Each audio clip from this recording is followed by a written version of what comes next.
अस्सलाम वालेकुम स्टूडेंट्स। आज हम बात करने जा रहे हैं अपने सेकंड चैप्टर के बारे में। लास्ट लेक्चर में हमने सेकंड चैप्टर का थोड़ा सा इंट्रोडक्शन देखा था, तो सबसे पहले तो आप लोग दूर पाठ पढ़ लें, उसके बाद हम डिस्कशन शुरू करते हैं अपने सेकंड चैप्टर पे।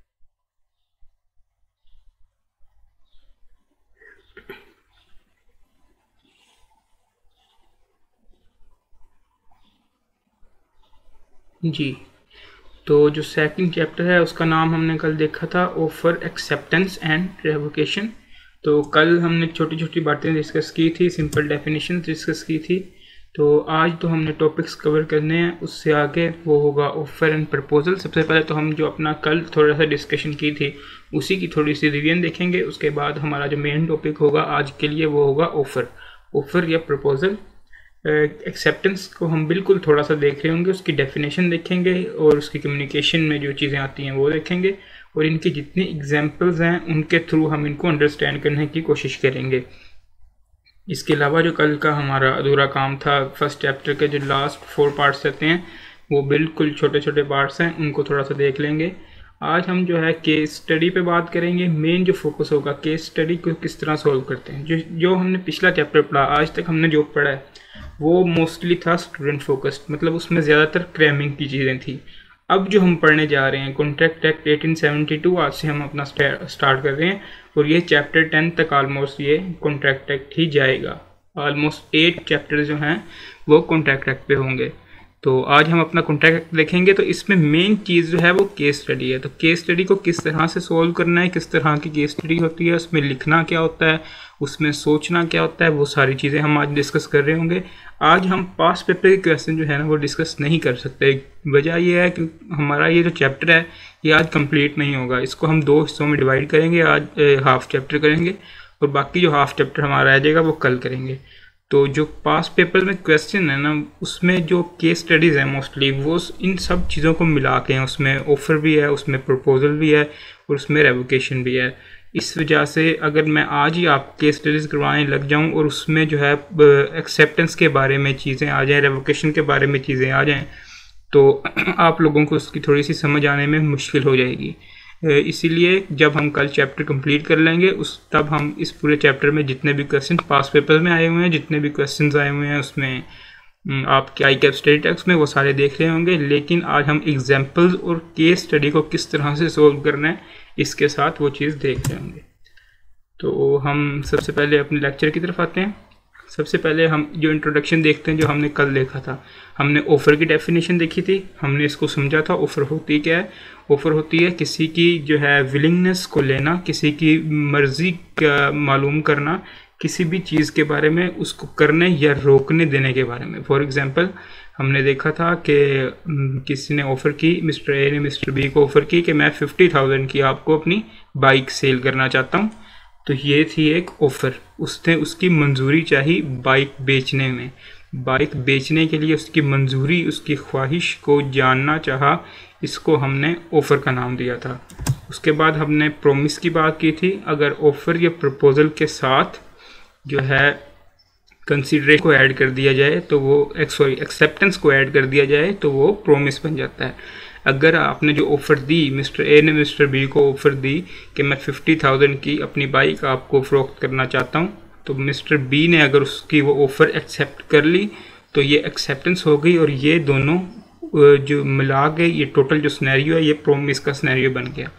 उसके बाद हमने देखा था एग्रीमेंट, प्रोमिसर और प्रोमिसी। प्रोमिसर क्या होता है? प्रोमिसर वो जिसने ऑफ़र दी, उसे प्रोमिसर भी कह सकते हैं, ऑफरर भी कह सकते हैं।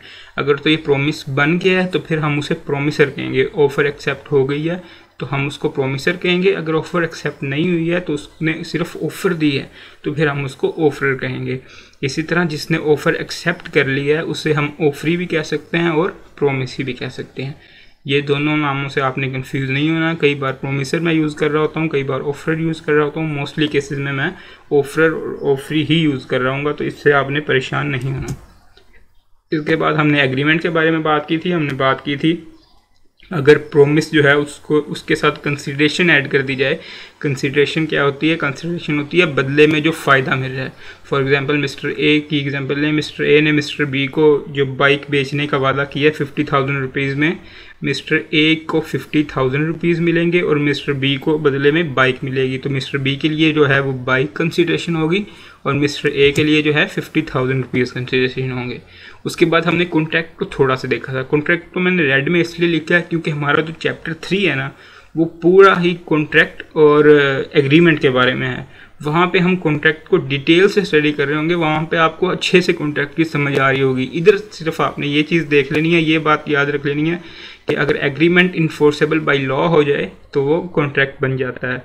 और उसकी एक्सेप्शन देख लेनी है। एक्सेप्शन में ये था कि जो सोशल एग्रीमेंट्स हैं मोस्टली कंसिडर किया जाता है कि वो उनकी इंटेंशन जो है वो लीगल रिलेशनशिप क्रिएट करने की नहीं होती, तो इसलिए सोशल एग्रीमेंट्स जो होते हैं वो कॉन्ट्रैक्ट नहीं बने क्योंकि वो इन्फोर्सेबल लॉ नहीं होते। लेकिन अगर बाकायदा किसी ने लिख के या वैसे कॉन्ट्रैक्ट किया है कि ये जो है एग्रीमेंट ये इन्फोर्सेबल बाय लॉ होगा, तो फिर वो ओबियसली इन्फोर्सेबल बाय लॉ होगा। वैसे ही बाय डिफ़ॉल्ट जो है ये social agreements enforceable by law नहीं होते, इसलिए ये कॉन्ट्रैक्ट नहीं होते। ये कॉन्ट्रैक्ट की एक एक्सेप्शन है। बाकी कॉन्ट्रैक्ट जो है कंप्लीट हम अच्छी तरह से वो पूरे चैप्टर 3 में देख रहे होंगे।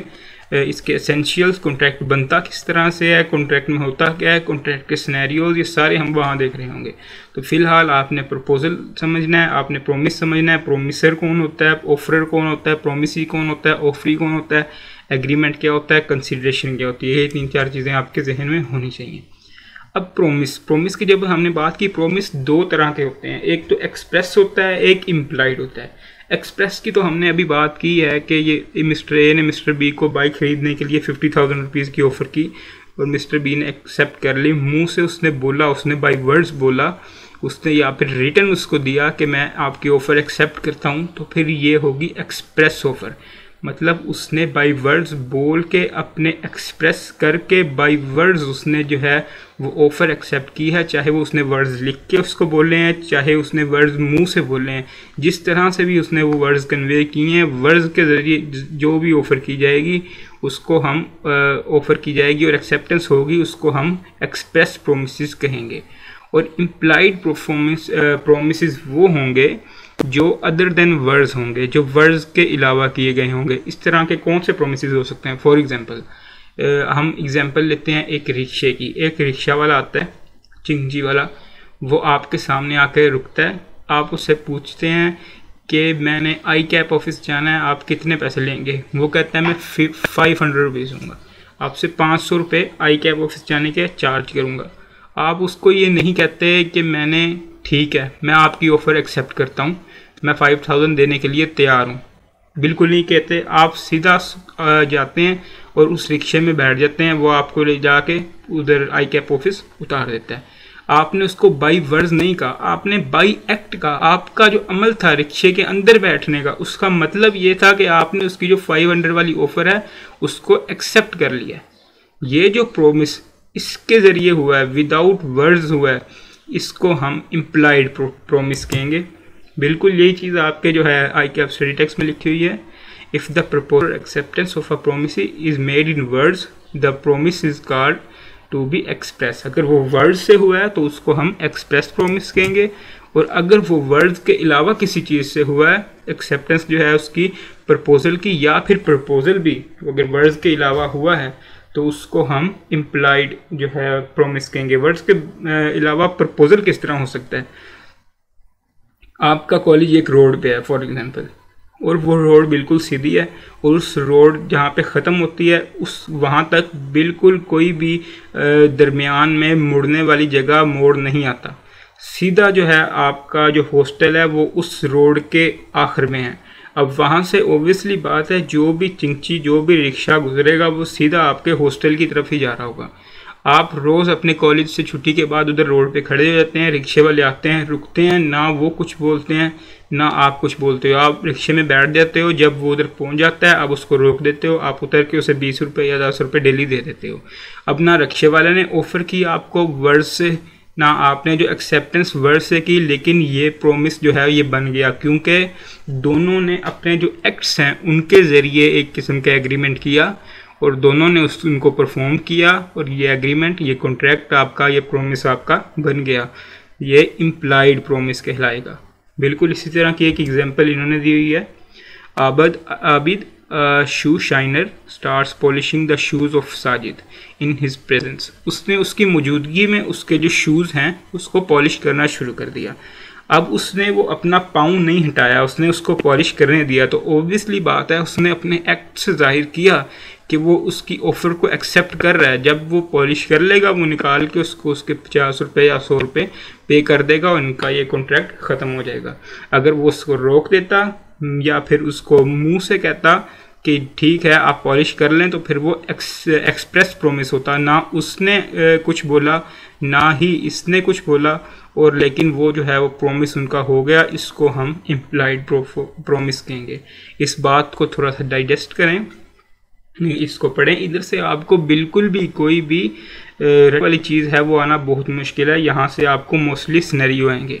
वो इसी तरह का एक केस बनाएगा। वो कहेगा एक मिस्टर ए हैं, एक मिस्टर बी हैं, वो कहीं जा रहे थे, एक आदमी आया, उसने उनके शू पॉलिश करना शुरू कर दिए, उन्होंने कुछ भी नहीं किया, और फिर जो है वो शू पॉलिशर ने अपना जो है मुआवजा 20 रुपये 50 रुपये डिमांड किया। उन्होंने देने से इनकार कर दिया। उन्होंने कहा हमारा कोई कॉन्ट्रैक्ट ही नहीं हुआ था। वो जो शू पॉलिशर है वो कोर्ट में चला गया। अब आप बताएं ये ऑफ़र वैलिड थी, ये कॉन्ट्रैक्ट वैलिड था, इसके कंसिक्वेंसेस क्या होंगे, ये आप एक्सप्लेन करें। इस तरह के वो क्वेश्चन इस तरह के बिल्कुल सिनेरियो बना के इधर से पूछेगा। आपको इन चीज़ों की समझ होनी चाहिए। ये चीज़ें याद करने से ज़्यादा आपको समझना ज़रूरी है।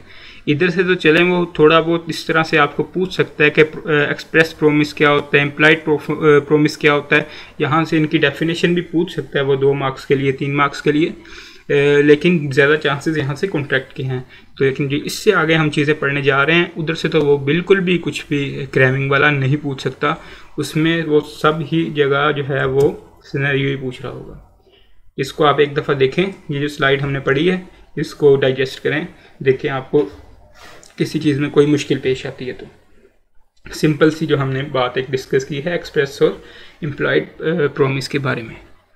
उसके बाद जो हमारा मेन टॉपिक है आज का, ऑफर प्रपोजल, इसको हम स्टार्ट करते हैं। कल हमने इसकी डेफिनेशन देखी थी, अभी भी स्टार्ट में हमने इसकी डेफिनेशन की बात की है। सिंपल सी चीज़ है, बिल्कुल समझने की चीज़ है। अगर वो आपसे डेफिनेशन पूछेगा ना तो ये तो आपसे बोनस पॉइंट होगा। वो बिल्कुल भी डेफिनेशन नहीं पूछेगा, वो कभी भी नहीं कहेगा कि डिफाइन प्रपोजल इसकी तारीफ़ करें। पहले वो इस तरह के क्वेश्चन पूछा करता था, क्रैमिंग वाले बड़े बड़े क्वेश्चन। अब उसने ना अपना जो एक तरीका है वो चेंज कर दिया। मोस्टली वो सिनेरियोज पे फोकस कर रहा होता है। तो आपको याद से ज़्यादा इस चीज़ की समझ होनी चाहिए। अगर आपको समझ आए कि ऑफ़र क्या होती है तो आप उसको अपने वर्ड्स में भी लिख देंगे तो वो भी बिल्कुल ठीक तस्वर की जाएगी। पहले जो बुक थी आपकी उसमें ऑफर्स के एसेंशियल होते थे, वही चीज़ें इसने वही बातें एक और हेडिंग के नाम से, एडिशनल पॉइंट्स के नाम से इसमें ऐड की है। एसेंशियल्स का मतलब ये होता है कि ये चीज़ें एक ऑफ़र को कंप्लीट होने के लिए, ऑफ़र के लिए ज़रूरी हैं। ये चीज़ें क्या होती हैं? पहला तो बिल्कुल कॉमन सेंस का पॉइंट है, बिल्कुल लॉजिकल सा पॉइंट है, कॉमन सेंस का पॉइंट है। A person can not make offer to himself. कोई भी इंसान अपने आप को ऑफ़र नहीं कर सकता। मैं अपने आप को ऑफ़र करता हूँ कि मैं अपने आप से 50,000 रुपये की बाइक ख़रीदूँगा और मैं अपने आप को 50,000 रुपये बदले में पे करूँगा। ये बहुत ही हिलेरियस सा सेंटेंस लगता है। तो कॉमन सेंस की बात है। मुझे नहीं लगता इस चीज़ को मुझे आपको समझाने की या एग्जांपल में या सिनेरियोज़ में एक्सप्लेन करने की भी ज़रूरत है कि a person can not make offer to himself. एक इंसान अपने आप को ओबियसली ऑफ़र नहीं दे सकता, ठीक है। उसके बाद जो दूसरा पॉइंट आता है, a valid offer is one which is certain and definite.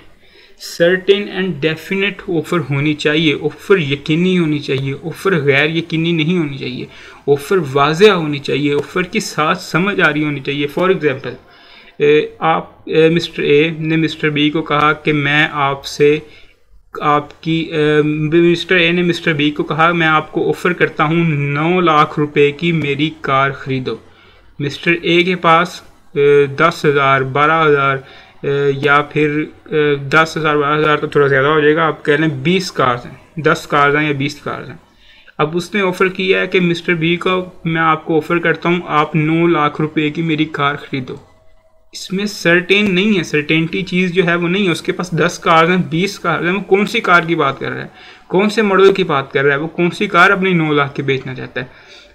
तो ये जो है ये वैलिड ऑफर नहीं होगी, क्योंकि इसमें सर्टेनिटी और डेफिनिटी वाला जो करैक्टर है वो मिसिंग है। तो ये भी बिल्कुल सिंपल सी बात है, वैलिड ऑफर वो होती है जो सर्टेन और डेफिनेट हो। इसी तरह की हम एग्जांपल देखते हैं। Mister A offer to buy car mister B for 900,000 rupees. Mr. B has 10 cars. Offer is not certain about selection of cars and definite. Offer certain and definite नहीं है selection of car की base पे। यही example जो मैंने आपको दी वही मैंने इधर लिखी हुई है। नेक्स्ट एग्जांपल देखते हैं। Mr. X offered Mr. Y to give him money if Pakistan wins the match. उसने मिस्टर एक्स ने मिस्टर वाई को कहा कि मैं आपको पैसे दूंगा अगर पाकिस्तान मैच जीत जाए। कितने पैसे देगा, कैसे पैसे देगा, डॉलर्स देगा, रुपीस देगा, कितने पैसे देगा, कुछ भी इसने सर्टेन नहीं किया। और पाकिस्तान कौन सा मैच जीत जाए, हॉकी का मैच हो रहा है, क्रिकेट का मैच हो रहा है, फुटबॉल का मैच हो रहा है, कौन सा मैच है। तो इसमें भी सर्टेन और डेफिनेट चीज़ें नहीं हैं, जिसकी वजह से ये जो है ऑफर ये भी वैलिड नहीं होगी। इसके अलावा जो आपके बुक में ऑफर दी हुई है, एग्जाम्पल दी हुई है, Salman purchase a horse from Irfan.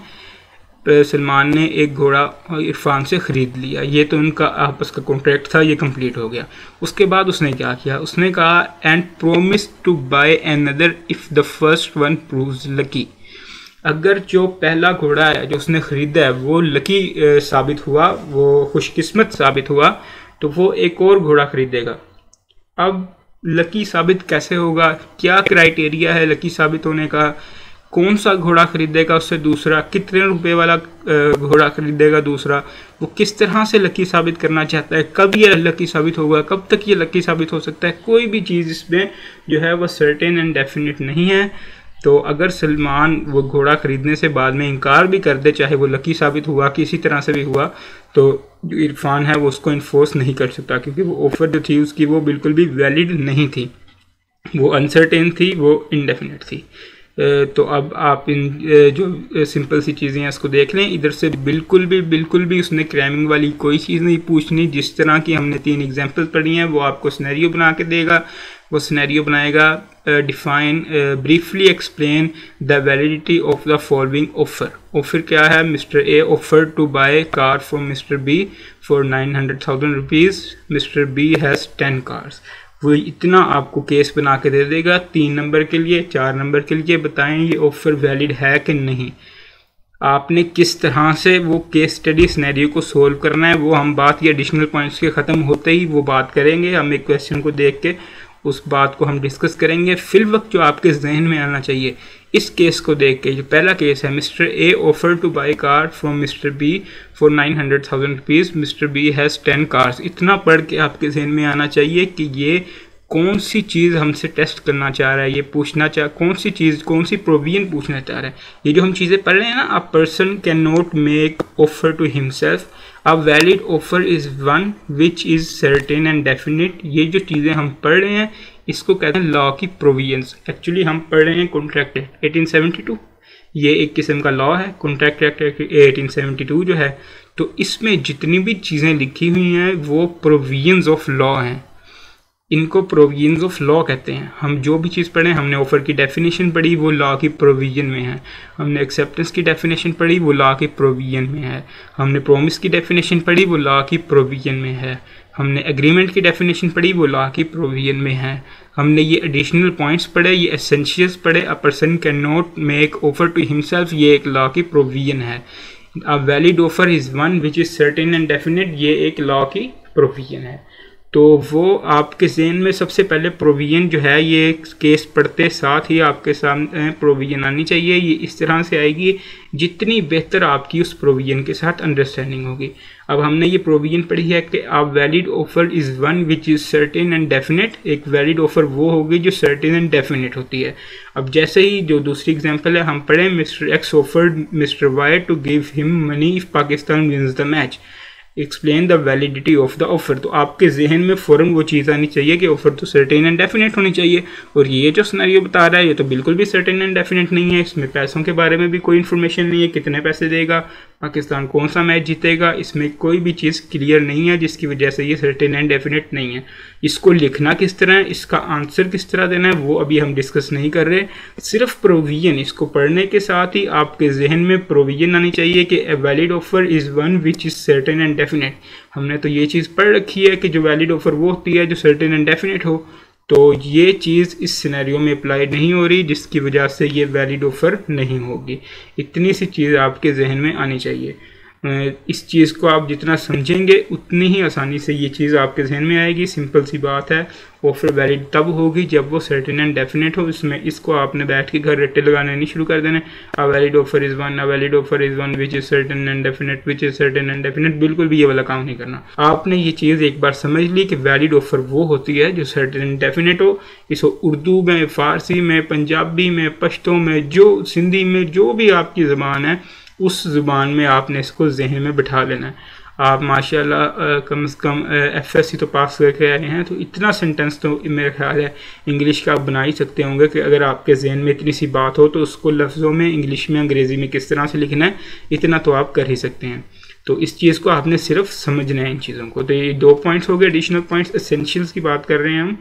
Valid offer, पहले हमने पॉइंट देखा एक इंसान अपने आप को कभी ऑफर नहीं दे सकता। दूसरा हमने पॉइंट देखा जो ऑफर है वो वैलिड तब होगी जब वो सर्टेन और डेफिनेट होगी। गैर यकीनी ऑफर, जिसके बारे में इंफॉर्मेशन कंप्लीट ना हो, गैर यकीनी हो, कुछ पता ना चल रहा हो, चीज़ें समझ ना आ रही हों, वो वैलिड ऑफर नहीं हो सकती। इसके बाद जो हम चीज़ देखते हैं, नेक्स्ट पॉइंट है an offer may be subject to some conditions. Offer जो है वो कंडीशनल हो सकती है, ऑफ़र के साथ कंडीशंस हो सकती हैं, और जो भी कंडीशंस हैं, जो भी कंडीशन उस ऑफ़र के साथ हैं, जब हम एक्सेप्टेंस वाली पार्टी जो है, जो ऑफरी है, जिसको हम ऑफ़र कर रहे हैं, उसको जब हम वो चीज़ ऑफ़र दे रहे हैं तो साथ वो सारी जितनी भी उसके साथ कंडीशंस हैं वो सारी कम्युनिकेट करना लाजमी है हमारे लिए। फॉर एग्ज़ाम्पल, हम ऑफ़र देते हैं किसी को, मैं मिस्टर ए मिस्टर बी को ऑफ़र देता है कि मैं आपको अपना हॉर्स, मेरा 20,000 रुपये का एक घोड़ा है, इसकी कीमत मार्केट में 20,000 रुपये है, लेकिन मैं आपको ये हॉर्स 10,000 रुपये में बेचूंगा अगर आप मेरी कंपनी के कुछ शेयर्स, कोई एक शेयर परचेज कर लें। अब उसने ऑफ़र तो उसको 10,000 रुपये का घोड़ा बेचने की दी है, लेकिन इसके साथ कंडीशन क्या अटैच है? कंडीशन ये अटैच है कि उसने उसकी कंपनीज़ के, मिस्टर बी ने मिस्टर ए की कंपनी के शेयर्स परचेज करने हैं।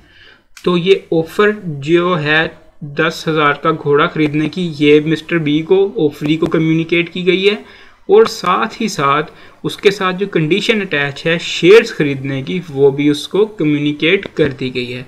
अब वो जब एक्सेप्ट करेगा, वो इस तरह नहीं कर सकता, ठीक है मैं आपसे 10,000 का घोड़ा ख़रीदता हूँ लेकिन भाई मैं शेयर आपसे नहीं ख़रीद सकता, बिल्कुल भी नहीं।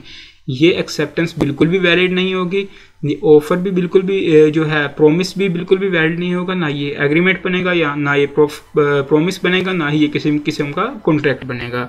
जब जो कंडीशंस उसके साथ अटैच हैं एक ऑफ़र के साथ, पहली बात ऑफ़र की जिम्मेदारी है उन कंडीशंस को वो प्रॉपरली जो ऑफरी है उस तक कम्युनिकेट करे। उसके बाद जो ऑफरी है वो पार्टली ऑफ़र को एक्सेप्ट नहीं कर सकता, उसे कंडीशंस के साथ कंप्लीट ऑफ़र जो है वो एक्सेप्ट करनी होगी। बिल्कुल इसी तरह हम एग्जांपल देखते हैं। Mister Alif offer to sell his horse for 10,000 to mister Be. Mister Alif ने मिस्टर बे को 10,000 रुपये का घोड़ा बेचने की ऑफ़र की। If he purchase shares of his company, अगर वो उसकी कंपनी के शेयर्स खरीदे तो फिर वो 10,000 रुपये का घोड़ा उसे अपना बेचेगा। Conditions of offer has been communicated, conditions जो हैं ऑफ़र की वो कम्युनिकेट कर दी गई हैं, और एंड शुड बी कम्प्लीटेड, उन्हें मुकम्मल करना होगा वैलिड एक्सेप्टेंस के लिए। एक्सेप्टर के लिए भी लाजमी है, अगर उसने एक्सेप्टेंस को वैलिड बनाना है तो उसको ऑफ़र को जो उसकी कंडीशंस हैं उसके साथ ही एक्सेप्ट करना होगा। तो यहाँ पे जो मेन पॉइंट था वो था ऑफ़र की कंडीशनल हो सकती है, उसके साथ कंडीशंस हो सकती हैं, उन कंडीशंस को प्रॉपर्ली कम्युनिकेट करना है ऑफरी तक, और जो ऑफरी है उसके लिए लाजमी है कंडीशंस के साथ ही ऑफ़र को एक्सेप्ट करे। यहाँ से 20 सिनेरियो आएगा, इसी तरह का वो एक केस बनाएगा वो कहेगा कि बताएं जो फॉलोइंग ऑफर है वो वैलिड है कि नहीं कॉन्ट्रैक्ट एक्ट 1872 के तनाजुर में। तो आप बताएं वो केस क्या बनाएगा। मिस्टर अलिफ ने मिस्टर बी को अपना 10,000 का घोड़ा बेचने की ऑफ़र की अगर वो उसकी कंपनी के शेयर्स खरीद ले। इतना वो सिनेरियो बना देगा। उसके बाद आपके जहन में फ़ौरन आना चाहिए कि ये कंडीशनल ऑफ़र है, कंडीशनल ऑफर्स वैलिड होती हैं, लेकिन जो एक्सेप्टेंस है वो भी कंडीशंस के साथ होनी चाहिए। ये चीज़ आपके जहन में आनी चाहिए पढ़ के। इसे किस तरह से लिखना है, किस तरह से अपने आंसर में लिखना है, उसके बाद हम लास्ट पॉइंट देख के उसी की तरफ आएंगे, उसी चीज़ की तरफ आएंगे। फिल वक्त आपके जहन में जो चीज़ें हैं वो ये होनी चाहिए कि मिस्टर अलीफ ने जब मिस्टर बे को ऑफ़र की है 10,000 का अपना हॉर्स बेचने की, उसने साथ शेयर्स परचेज़ करने की भी शर्त रखी है। तो ये ऑफ़र शर्त के साथ ही एक्सेप्ट होनी चाहिए। बिल्कुल भी आपने इसको रिटर्न नहीं लगाना, बिल्कुल आपने इसको आराम से समझना है और समझ के अपने अल्फाज में इस प्रोविजन को जो है लिख सकते हैं। प्रोविजन क्या है? An offer may be subject to condition, conditional offer हो सकती है। जो भी स्पेशल टर्म्स एंड कंडीशन हैं ऑफ़र में वो प्रॉपरली कम्युनिकेट होनी चाहिए दूसरी पार्टी को, और दूसरी पार्टी की भी लाजमी है कि वो ऑफ़र को इसके साथ एक्सेप्ट करे। इसके बाद आपके जो बुक है आईकैप की बुक, उसमें एक एग्जांपल दी हुई है, उसको देखते हैं। Adeel asked Mohsin to send the reply of his offer by email. Adeel ने ऑफ़र की मोहसिन को और कहा जो आपने रिप्लाई देना है ना वो ईमेल के थ्रू ही देना है। तो ये उसने कंडीशन रख दी ऑफ़र की कि ऑफ़र का जो रिप्लाई है वो ईमेल के थ्रू आना चाहिए। अब जब उसने ऑफ़र एक्सेप्ट की है तो जितनी भी कंडीशंस हैं ऑफ़र के साथ वो एक्सेप्ट करना उसके लिए लाजमी है। But Mohsin sends the reply by letter, उसने लेकिन लेटर से रिप्लाई भेजा। तो ये जो है इस तरह की एक्सेप्टेंस को अदील रिजेक्ट कर सकता है क्योंकि उसने कंडीशंस के साथ जो है ऑफ़र को एक्सेप्ट नहीं किया। उसके बाद हम लास्ट पॉइंट देखते हैं। An offer is different from an invitation of an offer. अब बात आती है न एक कंसेप्ट की, invitation of an offer. Invitation of offer क्या होता है? उसने कहा जो इन्विटेशन ऑफ ऑफर है ना वो ऑफर से डिफरेंट होता है। आपने कई बार ऑक्शन की बात सुनी होगी। ऑक्शन आप लोगों को मोस्टली लोगों को पता होगा ऑक्शन क्या होता है। तो ऑक्शन की इधर मैं एग्जांपल अगर लूँ, ऑक्शन में क्या होता है, एक आदमी खड़ा होता है, एक स्टेज सा बना होता है, उसके हाथ में एक हैमर होता है, बिडिंग हो रही होती है। फॉर एग्जांपल एक पेंटिंग लाई गई है, वो पेंटिंग रखते हैं स्टेज पे और वो कहते हैं इसकी स्टार्टिंग बिडिंग जो पॉइंट है वो है 50,000 रुपीज़। उधर एक आदमी बैठा होता है, वो हाथ उठाता है, वो कहता है 75,000 रुपीज़। वो बिडिंग वाला कहता है 75,000 रुपीज़ 1, 75,000 रुपीज़ 2।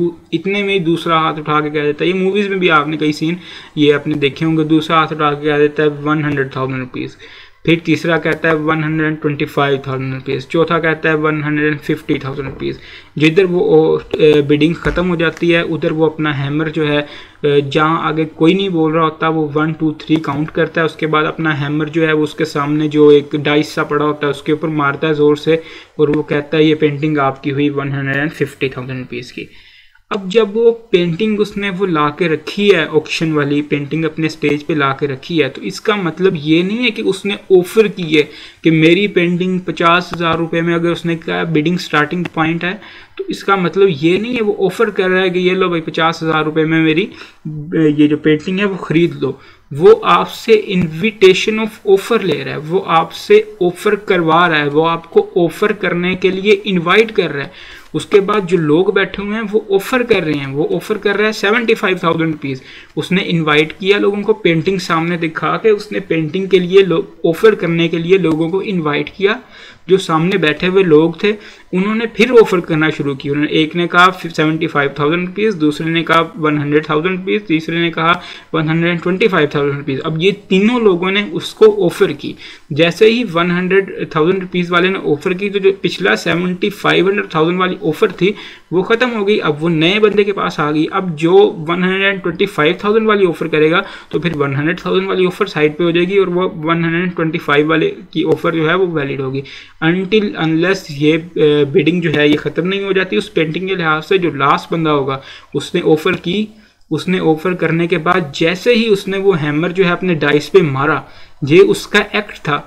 इस एक्ट के लिहाज से, इस एक्ट के वजह से ये जो है ये जाहिर होता है कि उसने उस ऑफ़र को एक्सेप्ट कर लिया है और ये उनका प्रॉमिस, उनका एग्रीमेंट, उनका कॉन्ट्रैक्ट बन गया। जैसे ही उसने हैमर मारा, वो जो ऑफ़र है उसकी 150,000 रुपीज़ वाली ऑफ़र थी वो एक्सेप्ट हो गई। तो जब उस मेन पॉइंट इसमें यह है कि जब वो पेंडिंग लेके आया था तो वो इनविटेशन ऑफ ऑफ़र थी।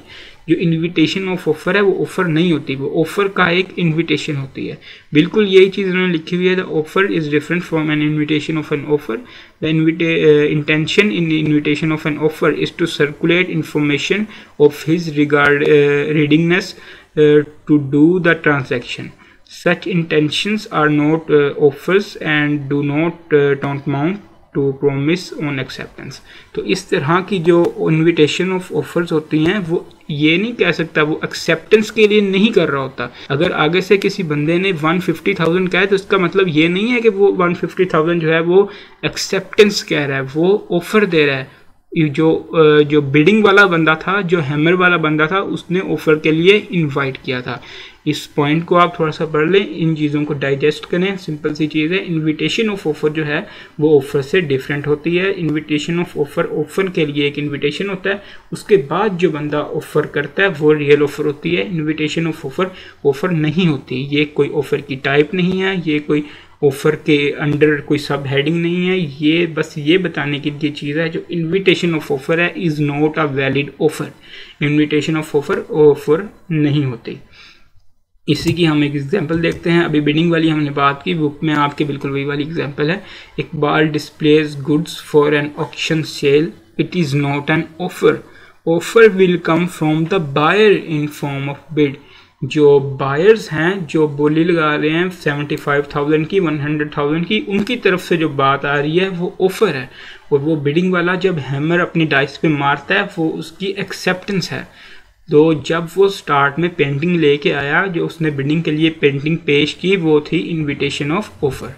तो ये सिंपल सी चीज़ होपफुली आपको समझ आ गई होगी। एक और इसकी एग्जांपल देख लेते हैं। Goods were displayed in a departmental store for sale and self service system was there. एक डिपार्टमेंटल स्टोर, आप चले जाएं किसी भी मॉल में चले जाएं, वहाँ पे जो चीज़ें हैं वो सामने लगी होती हैं, वो एक इनविटेशन ऑफ ऑफ़र होती है। आपको कोई भी चीज़ पसंद आती है, आप उधर से उठाते हैं, उनके पास लेके जाते हैं, आप कहते हैं मैं ये ख़रीदना चाहता हूँ, मैं ये ख़रीदना चाहता हूँ। आपका ये जो अमल है, आपका ये जो लफ्ज़ है, ये उनके लिए ऑफ़र है। तो वो कहते हैं ठीक है आप ये ख़रीद सकते हैं, हम आपकी ऑफ़र को एक्सेप्ट करते हैं, वो आपसे पैसे लेते हैं, वो आपको चीज़ें दे देते हैं। लेकिन जो डिपार्टमेंटल स्टोर जो है आपका कोई भी मॉल जो है, उधर वो चीज़ें जिस तरह वो डिस्प्ले हुई हैं वो ऑफ़र नहीं है, वो आपको इन्वाइट कर रही हैं ऑफ़र के लिए, वो एक किस्म की इन्विटेशन ऑफ ऑफ़र है। होपफुली ये दो एग्जांपल से आपको इनविटेशन ऑफ ऑफ़र का कंसेप्ट समझ आ गया होगा। यही तकरीबन इसके एसेंशियल्स थे। इसमें से भी बिल्कुल भी कोई रट्टे वाली चीज़ वो नहीं पूछ सकता, वो इनविटेशन ऑफ ऑफ़र की डेफिनेशन ज़रूर पूछ सकता है।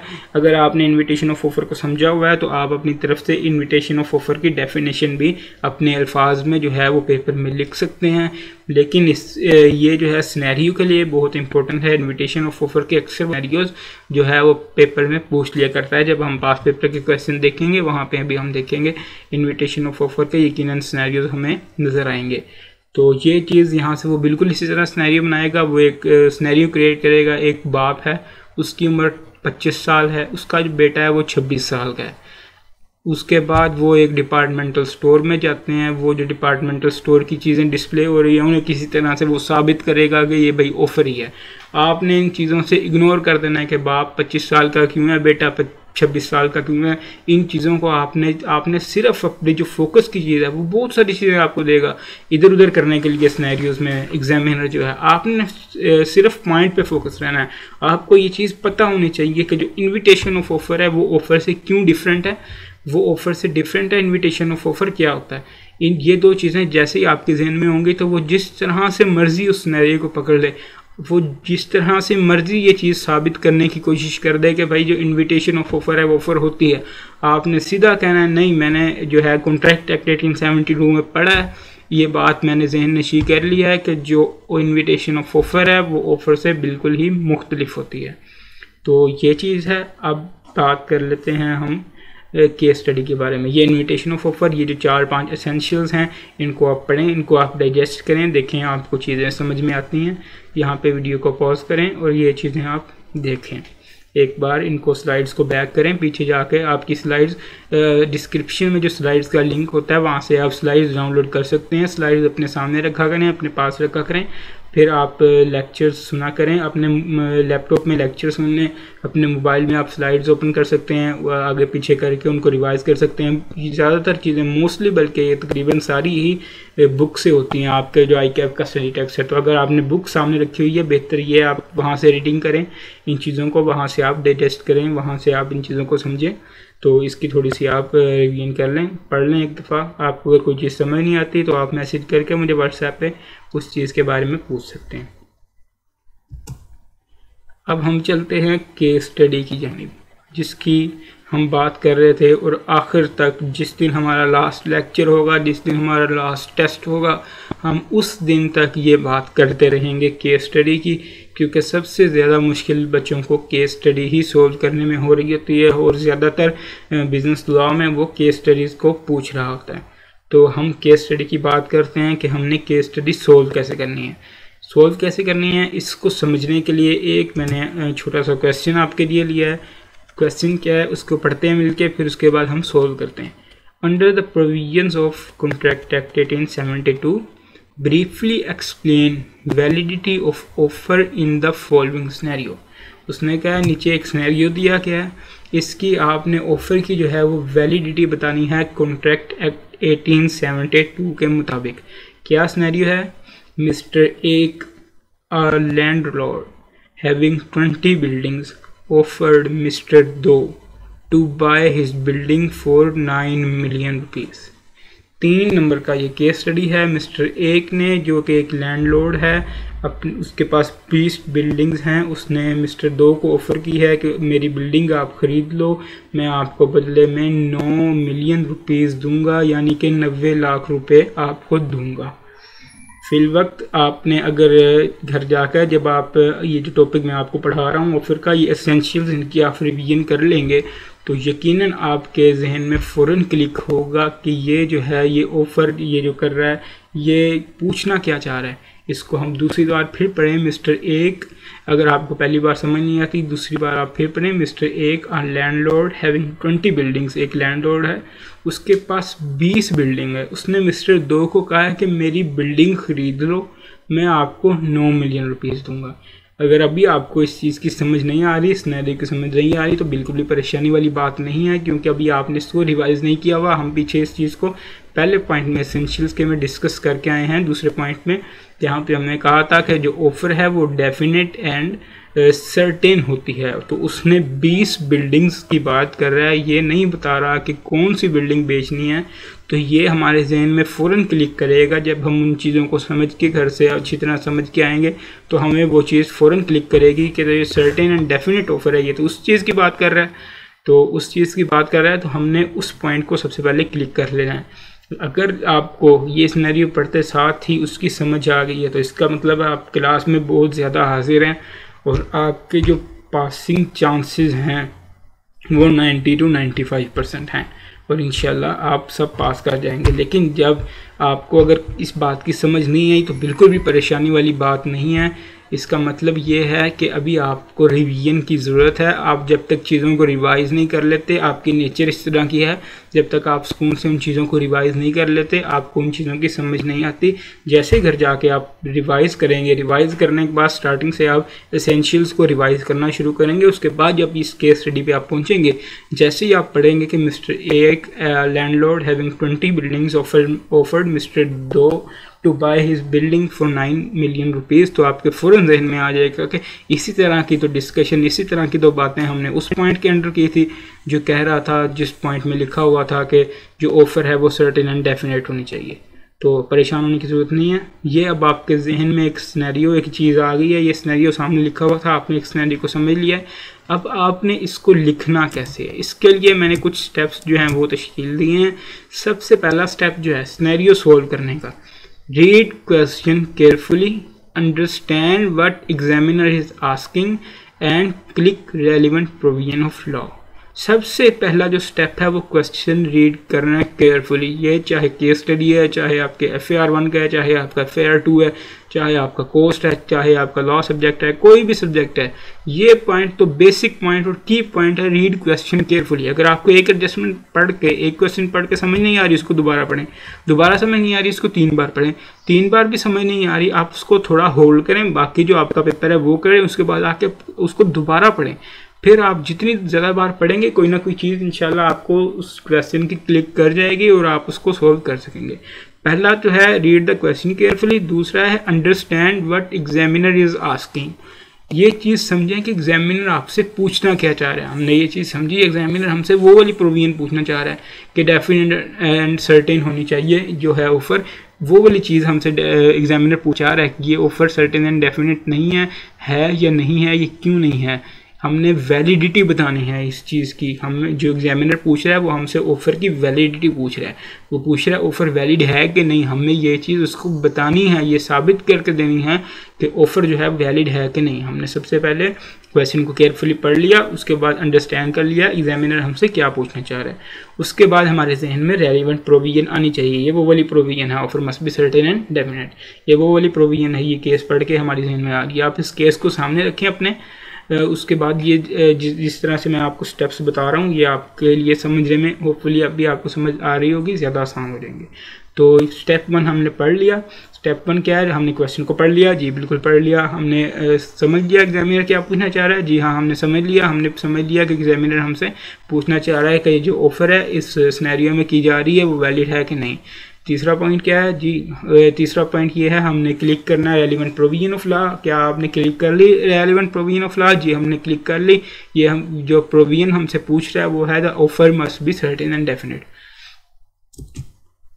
स्टेप 2, जब हमने ये पहला स्टेप अपना कंप्लीट कर लिया तो स्टेप 2 की तरफ जाना है। जो हमने प्रोविजन रेलिवेंट प्रोविजन हमने क्लिक की है उसको लिखना है। उसको किस तरह से लिखना है इस क्वेश्चन में, according to the contract act 1872। उसने कहा था in the light of contract act, ये अकॉर्डिंग टू कॉन्ट्रैक्ट एक्ट बताएं ये ऑफर वैलिड है कि नहीं।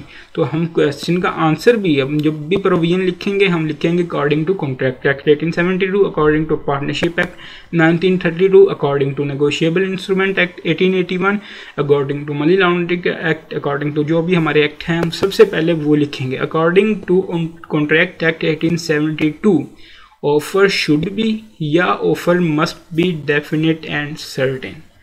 ये जो थी हमारी लीगल प्रोविजन थी जो केस के लिहाज से एज इट इज़ उठा के हम सबसे पहले लिख देंगे provision according to contract act से शुरू होगी ये provision. According to contract act 1872 offer should be definite and certain. ये हमने प्रोविजन लिख दी, हमारा थोड़ा सा पार्ट जो क्वेश्चन का है वो सोल्व हो गया। स्टेप 3, अब हमें प्रोविजन का पता लग गया, हमने सिनेरियो को भी समझ लिया। अब स्टेप 3 में हमने क्या करना है, relate the given scenario with provision by discussing the case.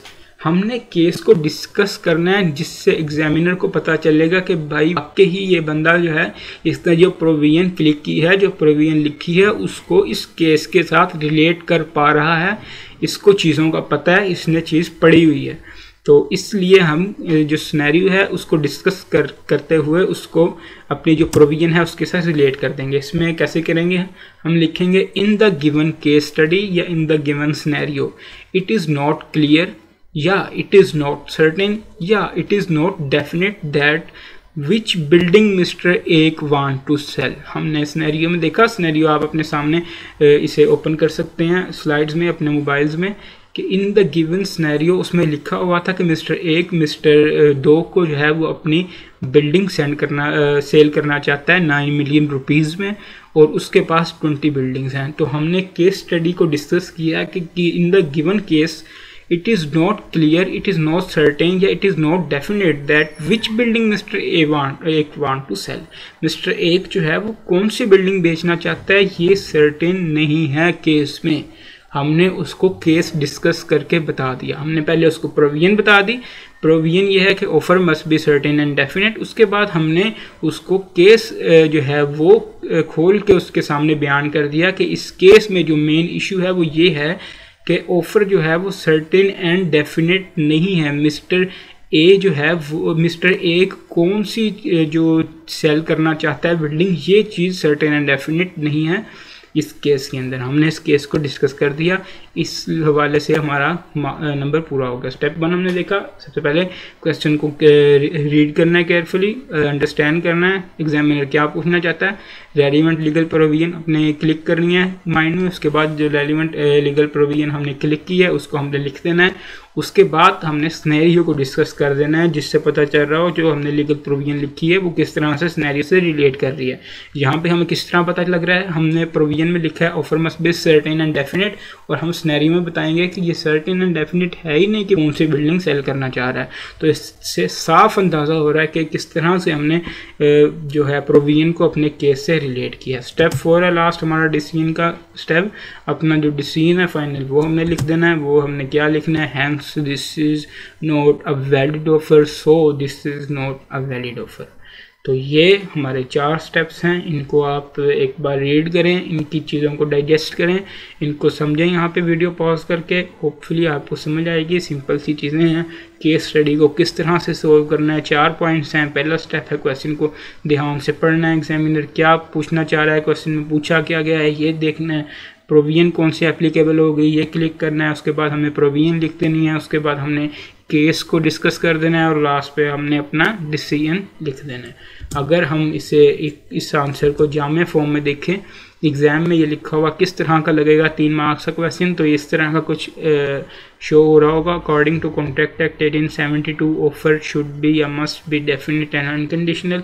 In the given case it is not clear, certain and definite that which building mister A want to sell, hence this is not a valid offer. ये 3 चीज़ें लिखने से आपको इसके marks मिल जाएंगे। जो examiner होता है ना, उसने वो एक स्केड्यूल सा वो बनाया हुआ होता है किस चीज़ का मैं कितने नंबर दूंगा। आपने कई बार सुना होगा जो सीए है उसमें स्टेप वाइज मार्किंग होती है।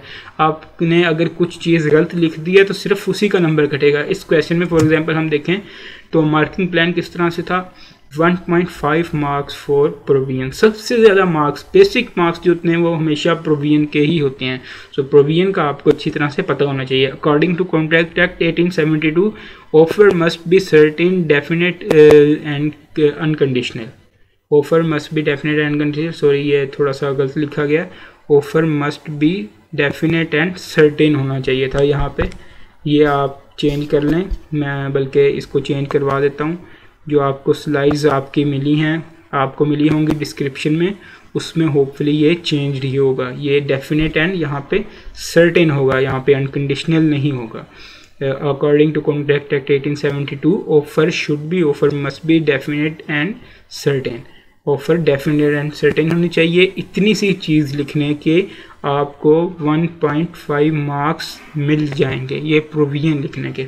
उसके बाद अगर आप किसी ने सिर्फ ये चीज़ लिखी है, बाकी चीज़ें गलत लिखी हैं, डिसीजन गलत कर दिया है, hence is not a valid offer की जगह लिख दिया है hence this is a valid offer, या फिर यहाँ से जो केस स्टडी है इसको डिस्कस करने में जो है वो नाकाम रहा है, आपके अगले दोनों पॉइंट्स गलत हैं, तो उनके सिर्फ आपको मार्क्स कटेंगे। जो प्रोविजन आपने ठीक लिख दी है, कुछ भी हो जाए इसके आपको 1.5 मार्क्स दे दिए जाएंगे। उसके बाद वो कहता है 0.75 marks for relating the case with provision, यानी कि केस को प्रोविजन से रिलेट करने के, यानी केस को डिस्कस करने के उसने 0.75 मार्क्स रखे हुए थे। In the given case it is not certain definite that which building mister A want to sell, mister A कौन सी बिल्डिंग बेचना चाहते हैं, ये सर्टेन बिल्कुल भी नहीं है। ये बात लिखने के आपको 0.75 मार्क्स मिलने थे। और फाइनल डिसीजन लिखने के hence it this is not a valid offer, ये लिखने के कंक्लूजन लिखने के आपको 0.75 मार्क्स मिलने थे। टोटल 1.5 प्लस 0.75 प्लस 0.75, जिसने ये तीनों चीज़ें लिखी, ये सारा पॉइंट इस तरह से लिखा, उसको 3 मार्क्स इसके मिल गए। तो इस तरह से हम केस स्टडीज़ को सोल्व करते हैं। आगे जितनी भी केस स्टडीज़ आ रही होंगी बिल्कुल इन्हीं स्टेप्स को फॉलो करके हम उनको सोल्व कर रहे होंगे। कल हम इंशाल्लाह ये भी देख रहे होंगे जो पास पेपर के क्वेश्चंस हैं उनको किस तरह से सोल्व किया जाता है, उसमें भी हम इन्हीं पॉइंट्स को यूज़ करके हम अपना जो आंसर है उसको प्रोड्यूस कर रहे होंगे। अकॉर्डिंग टू कॉन्ट्रैक्ट एक्ट 1872 पहले लिखेंगे, पहले हम प्रोविजन लिखेंगे, उसके बाद हम उसको डिस्कस करेंगे, उसके बाद हम फाइनली अपना जो है आंसर लिख देंगे।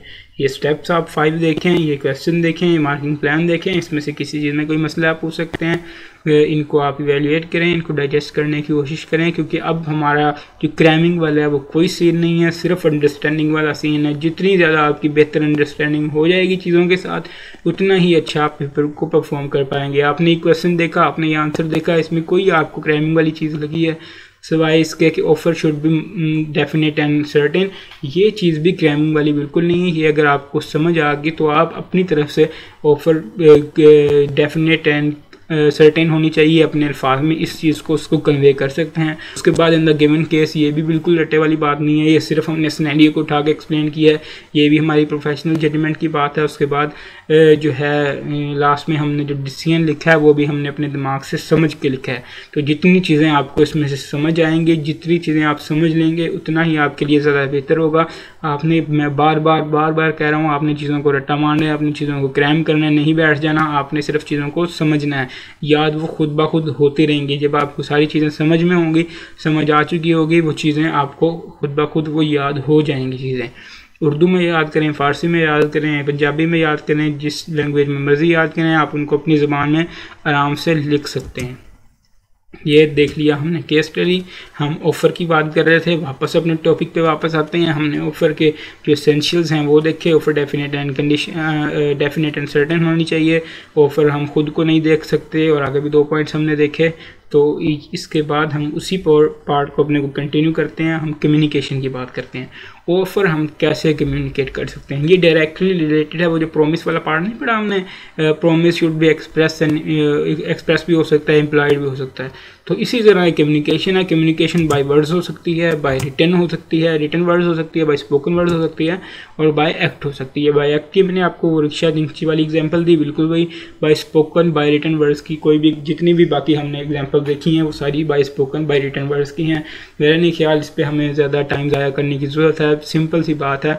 इसकी एग्जांपल भी पीछे हम देख चुके हैं। कम्युनिकेशन बाय मुँह से बोल के हो सकती है, वर्ड्स को लिख के हो सकती है, और अपने एक्ट्स के ज़रिए भी हो सकती है।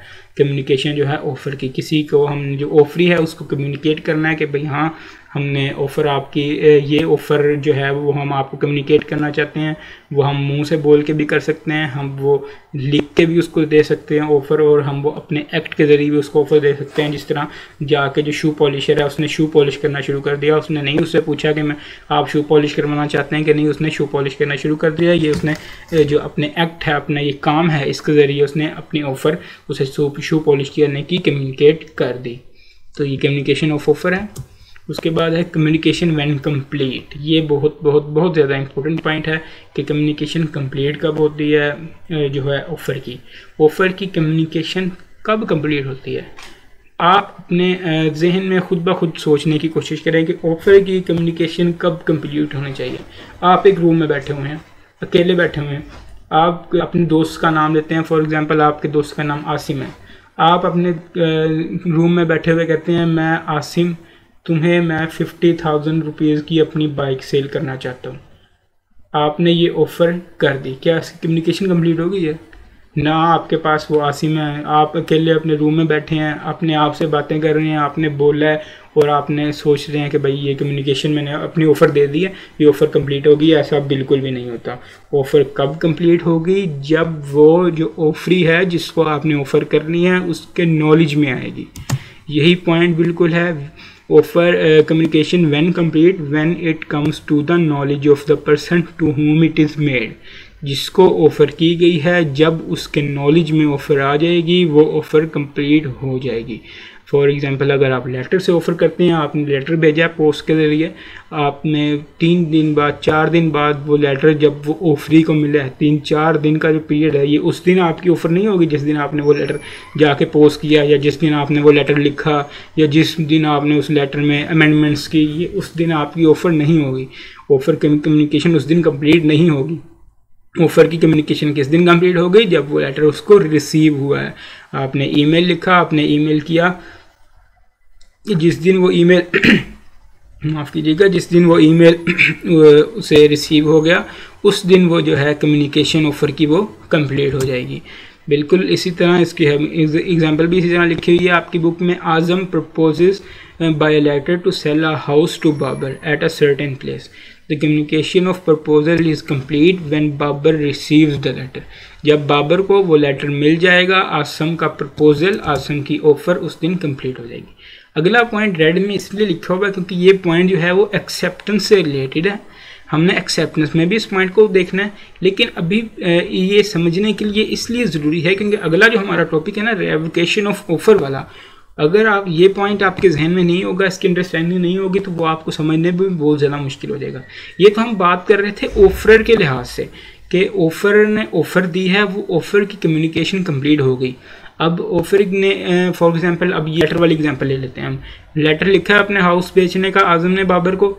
जिस दिन वो लेटर बाबर ने को पहुंच गया, बाबर को रिसीव हुआ, उस दिन जो है कम्युनिकेशन जो है वो बाबर के को उसकी ऑफ़र की पूरी हो गई। ऑफ़र की कम्युनिकेशन जो है कंप्लीट हो गई जिस दिन वो बाबर को लेटर मिल गया। बाबर ने अब वो लेटर पढ़ा। अब बाबर ने कहा ये मुनासिब कीमत में घर जो है वो मुझे मिल रहा है, इतनी प्राइस पे ये मुझे घर दे रहा है। 10 लाख रुपए का सर्टेन प्राइस की जगह अगर फ़र्ज़ करें सर्टेन प्राइस जो उसने लिखी हुई है लेटर के अंदर, वो उसने 25 लाख रुपए 30 लाख रुपए लिखी हुई है। 30 लाख रुपए का मुझे ये 2 मरले का 3 मरले का घर मिल रहा है, तो ये बहुत ज़्यादा मुनासिब कीमत है, तो मैं इसको एक्सेप्ट कर लेता हूँ। अब जो उसने एक्सेप्ट किया है, अब वो एक्सेप्टेंस की कम्युनिकेशन कब कंप्लीट होगी? ऑफ़र की तो कम्युनिकेशन तब कंप्लीट हुई थी जब ऑफ़र जो है वो पहुंची थी बाबर तक। आज़म ने ऑफ़र की, लेटर लिखा, 3 दिन बाद जैसे ही वो बाबर को मिला उसकी ऑफ़र कंप्लीट होगी। कम्युनिकेशन कंप्लीट कब होगी? ऑफ़र के लिहाज से। यहाँ पे हम ऑफ़र की बात कर रहे हैं, एक्सेप्टेंस की बात नहीं कर रहे। ऑफ़र के लिहाज से जो भी चीज़ें हम देख रहे हैं वो देख रहे हैं ऑफ़र के लिहाज से। ऑफ़र कौन होता है? जिसने ऑफ़र की होती है। हम ऑफ़र के लिहाज से देखें जो उसकी एक्सेप्टेंस है, उसकी जो ऑफ़र के लिहाज से एक्सेप्टेंस कब कंप्लीट होगी? बाबर ने जब वो लेटर रिसीव किया घर अपना बेचने का, ख़रीदने का, तो उसने उस एक और लेटर लिखा उसने जिसमें अपनी एक्सेप्टेंस जाहिर की। अब वो उसने लेटर उठाया, लेटर जाके लेटर बॉक्स में डाल दिया।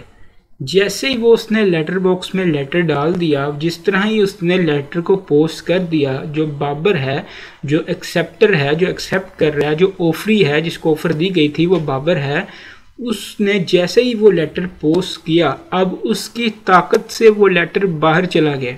अब वो उस लेटर को नहीं रोक सकता। तो जो ऑफर है हमारा आज़म, उसके लिहाज से उसी दिन उसकी कम्युनिकेशन ऑफ़र की पूरी एक्सेप्टेंस की पूरी हो गई। जिस दिन उसने वो कोर्स ऑफ ट्रांसमिशन में जो ट्रांसमिट करने का सोर्स है, कोर्स है, उसमें उसने वो पुट कर दिया ना, तो उसी दिन एक्सेप्टेंस की कम्युनिकेशन पूरी हो गई। ये एक थोड़ा सा टेक्निकल सा पॉइंट है, ये हजम करने की बात है। सबसे पहले हमने देखा जी, पहला पॉइंट देखें, इसको 1 मिनट के लिए भूल जाएं। When it comes to the knowledge of a person to whom it is made, offer की कम्युनिकेशन कब कंप्लीट होती है? हम बात कर रहे हैं कम्युनिकेशन व्हेन कंप्लीट। ऑफर की कम्युनिकेशन तब कंप्लीट होती है जब अगले बगैर नॉलेज में आ जाए। अगर हम आमने सामने बैठे हैं, मैंने आपको कहा कि मैं आपको 50,000 रुपये का जो है वो लैपटॉप अपना सेल करना चाहता हूँ, आपने वो बात मेरी सुन ली, मेरी जो ऑफ़र है उसकी कम्युनिकेशन कंप्लीट हो गई। अगर आप दूर बैठे हैं, मैंने आपको ईमेल किया, मैंने आपको लेटर लिखा, तो जिस दिन वो ईमेल या जिस दिन वो लेटर आपको रिसीव हुआ, मेरी ऑफ़र की कम्युनिकेशन उस दिन कंप्लीट हो गई। एक्सेप्टेंस के केस में ऐसा नहीं है। एक्सेप्टेंस जो है ऑफर के लिहाज से, मेरे लिहाज से एक्सेप्टेंस कब कंप्लीट होगी? जब आप जो है वो लैपटॉप ख़रीदने का जो लेटर है, जिसमें उसकी लैपटॉप ख़रीदने की एक्सेप्टेंस मौजूद है, आप वापस वो लेटर मुझे पोस्ट कर देंगे। जिस दिन आपने वो पोस्ट किया, उस दिन मेरे लिहाज से, मैं ऑफर हूँ, मेरे लिहाज से उसकी कम्युनिकेशन कंप्लीट हो गई। अब आपने उसको पोस्ट कर दिया, अब मैं आपको कॉल करता हूँ कि यार मैं ना लेटर जो है ना वो सेल करना नहीं चाहता, लेकिन आप वो लेटर जो है वो पोस्ट कर चुके हैं, तो वो एक्सेप्टेंस तो उसकी हो चुकी है। हमारा प्रॉमिस, हमारा कॉन्ट्रैक्ट, हमारा एग्रीमेंट जो भी है वो बन चुका है। अब अगर मैं आपको कॉल करके कहूँ कि आपने वो लेटर तो पोस्ट कर दिया है, उसके बाद मैंने कॉल किया आपको, मैं कह रहा हूँ कि यार नहीं, मैं लैपटॉप तो पहले बेच चुका हूँ, आप कहेंगे बिल्कुल भी नहीं ऐसा हो सकता, क्योंकि वो लेटर आप पोस्ट कर सकते हैं, आप अपनी एक्सेप्टेंस जाहिर कर चुके हैं, वो लेटर आपके कोर्स ऑफ ट्रांसमिशन से निकल चुका है, वो आपकी पावर से आउट हो चुका है, तो एक्सेप्टेंस जो है वो कंप्लीट हो चुकी है। तो बिल्कुल यही बात इन्होंने लिखी हुई है, communication of acceptance is complete when it is put in course of transmission to him. Acceptance की कम्युनिकेशन तब कंप्लीट हो गई जब वो उस कोर्स ऑफ ट्रांसमिशन में डाल दीजिएगा। एक तो आमने सामने बात कर रहे हैं ना, आमने सामने मैंने आपको ऑफर दी, आपने आगे से बोल के एक्सेप्टेंस दे दी है, तो बिल्कुल एक सिंपल सा केस है। ऑफर एक्सेप्टेंस उसी वक्त कंप्लीट हो गई जब आपने बोला, जब वो बात मैंने सुन ली, आपने बोल दी, एक ही टाइम पे दोनों चीज़ें हो गई, वो ऑफर एक्सेप्टेंस जो है कंप्लीट हो गई। लेकिन अगर दूर हैं, लेटर के जरिए एक्सेप्टेंस की है, तो लेटर के जरिए जब एक्सेप्टेंस की है तो वो उस वक्त एक्सेप्टेंस कंप्लीट हो जाएगी किसके लिहाज से? ऑफरर के लिहाज से, जिसने ऑफर की है उसके लिहाज से। उसके लिहाज से कब कंप्लीट हो जाएगी? वो कब उसको रोक नहीं सकता? जब वो कोर्स ऑफ ट्रांसमिशन में एक्सेप्टर ने डाल दी, एक्सेप्टर की पावर से वो चीज़ बाहर हो गई। तो ये चीज़ है, इसको आप डाइजेस्ट करें, इस पॉइंट को आप पढ़ें। बाकी इस पॉइंट को एक्सेप्टेंस में जाके मैं आपको दोबारा बताऊंगा। ये सिर्फ इधर समझने के लिए पॉइंट मैंने आपको डिस्कस किया है। मेन पॉइंट है when it comes to the knowledge of the person to whom it is made. Offer की जो कम्युनिकेशन वो तब कंप्लीट होती है जब जिसको ऑफर की गई है उसके वो नॉलेज में आ जाए, और एक्सेप्टेंस की तब कंप्लीट होती है ऑफरर के लिहाज से जब वो कोर्स ऑफ ट्रांसमिशन में पुट कर दिया जाए। अब ऑफरर उस रोक नहीं सकता, ऑफरर का उस पर अख्तियार नहीं रहा। ऑफरर के लिहाज से, जिसने ऑफर की थी उसके लिहाज से अब ये जो है ये कम्युनिकेशन जो है वो कंप्लीट हो चुकी है एक्सेप्टेंस की। एक्सेप्टर के लिहाज से क्या होगा, वो ऑफर के लिहाज से और एक्सेप्टर के लिहाज से क्या होगा, आगे वो एक्सेप्टेंस में हम दोबारा देख रहे होंगे। जो कम्युनिकेशन है ऑफर की कम्युनिकेशन तो तब कंप्लीट होगी जब वो जो ऑफर है, ऑफरी है, उसके नॉलेज में वो चीज़ आ जाएगी, ऑफर आ जाएगी। तो रेवोकेशन ऑफ ऑफर का मतलब होता है ऑफर को रोकना। ऑफर को कब रोका जा सकता है?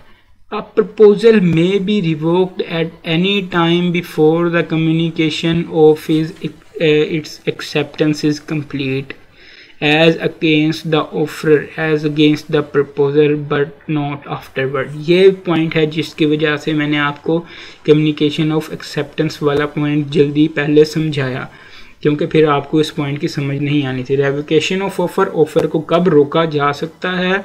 जब उसकी एक्सेप्टेंस की कम्युनिकेशन कंप्लीट होने से पहले उसकी एक्सेप्टेंस की कम्युनिकेशन कब कंप्लीट होती है? प्रपोजर के लिहाज से, एज अगेंस्ट द प्रपोजर यानी ऑफरर के लिहाज से जो एक्सेप्टेंस है उसकी कम्युनिकेशन कब कंप्लीट होती है? जब put in course of transmission it is out of the power of जो है वो एक्सेप्टर। जो एक्सेप्टर की पावर से वो निकल गया है, उसने कोर्स ऑफ ट्रांसमिशन में डाल दिया है, तब ही जो है एक्सेप्टेंस की जो है कम्युनिकेशन वो कंप्लीट होती है। जब तक एक्सेप्टेंस की कम्युनिकेशन कंप्लीट नहीं हुई है, उसने वो लेटर जो है वो ट्रांसमिशन कोर्स ऑफ ट्रांसमिशन में नहीं डाला है, उधर नहीं उसने उसको पुट किया है, उस लेटर को पोस्ट नहीं किया है, तब तक उसकी रेवोकेशन पॉसिबल है। मैं आपको एक एग्जांपल लेता हूँ, पिछली ही हम एग्जांपल देख लेते हैं। मिस्टर ए ने मिस्टर बी को एक लेटर के ज़रिए ऑफ़र की, मिस्टर बी के पास वो लेटर पहुँच गया। मिस्टर बी के पास जैसे ही वो लेटर पहुंचा, मिस्टर बी ने सोचा ठीक है मैं इस ऑफ़र को कंप्लीट कर लेता हूँ, एक्सेप्ट कर लेता हूँ। उसने एक्सेप्टेंस का लेटर बनाया, वो पॉकेट में डाला, कपड़े पहने, नहाया धोया, तैयार होया। उसके बाद तैयार होने के बाद जब वो जा रहा था उसको पोस्ट करने, उसकी कॉल आ गई, या फिर कोई बंदा उसका जो है किसी भी तरह से उसके पास वो चीज़ पहुंच गई, कोई एक और लेटर पहुंच गया जिसमें लिखा हुआ था सॉरी वो ऑफर जो है वो लैप्स हो गई है, मैं अपना लैपटॉप, मैं अपनी जो भी प्रॉपर्टी थी वो पहले ही बेच चुका हूँ। तो ये ऑफ़र बिल्कुल लैप्स हो गई है, ऑफ़र रिवोक हो गई है, ऑफ़र को रोक दिया गया है। क्यों? क्योंकि अभी तक उसकी जो एक्सेप्टेंस है वो कंप्लीट नहीं हुई थी, अभी तक वो उसकी पावर से एक्सेप्टेंस बार एक्सेप्टर के नहीं हुई थी। तो ऑफरर जो है, ऑफरर के लिहाज से मैं बार बार ये बात भला क्यों कर रहा हूँ कि ऑफरर के लिहाज से इस वजह से कर रहा हूँ क्योंकि अब ऑफरर की रेवोकेशन की बात कर रहे हैं, ऑफर की रेवोकेशन की बात कर रहे हैं। ऑफरर जो है वो ऑफर को कब तक रोक सकता है, कब तक उसको डिनाई कर सकता है? वो तब तक कर सकता है जब तक कम्युनिकेशन जो है एक्सेप्टेंस की कंप्लीट ना हो गई हो।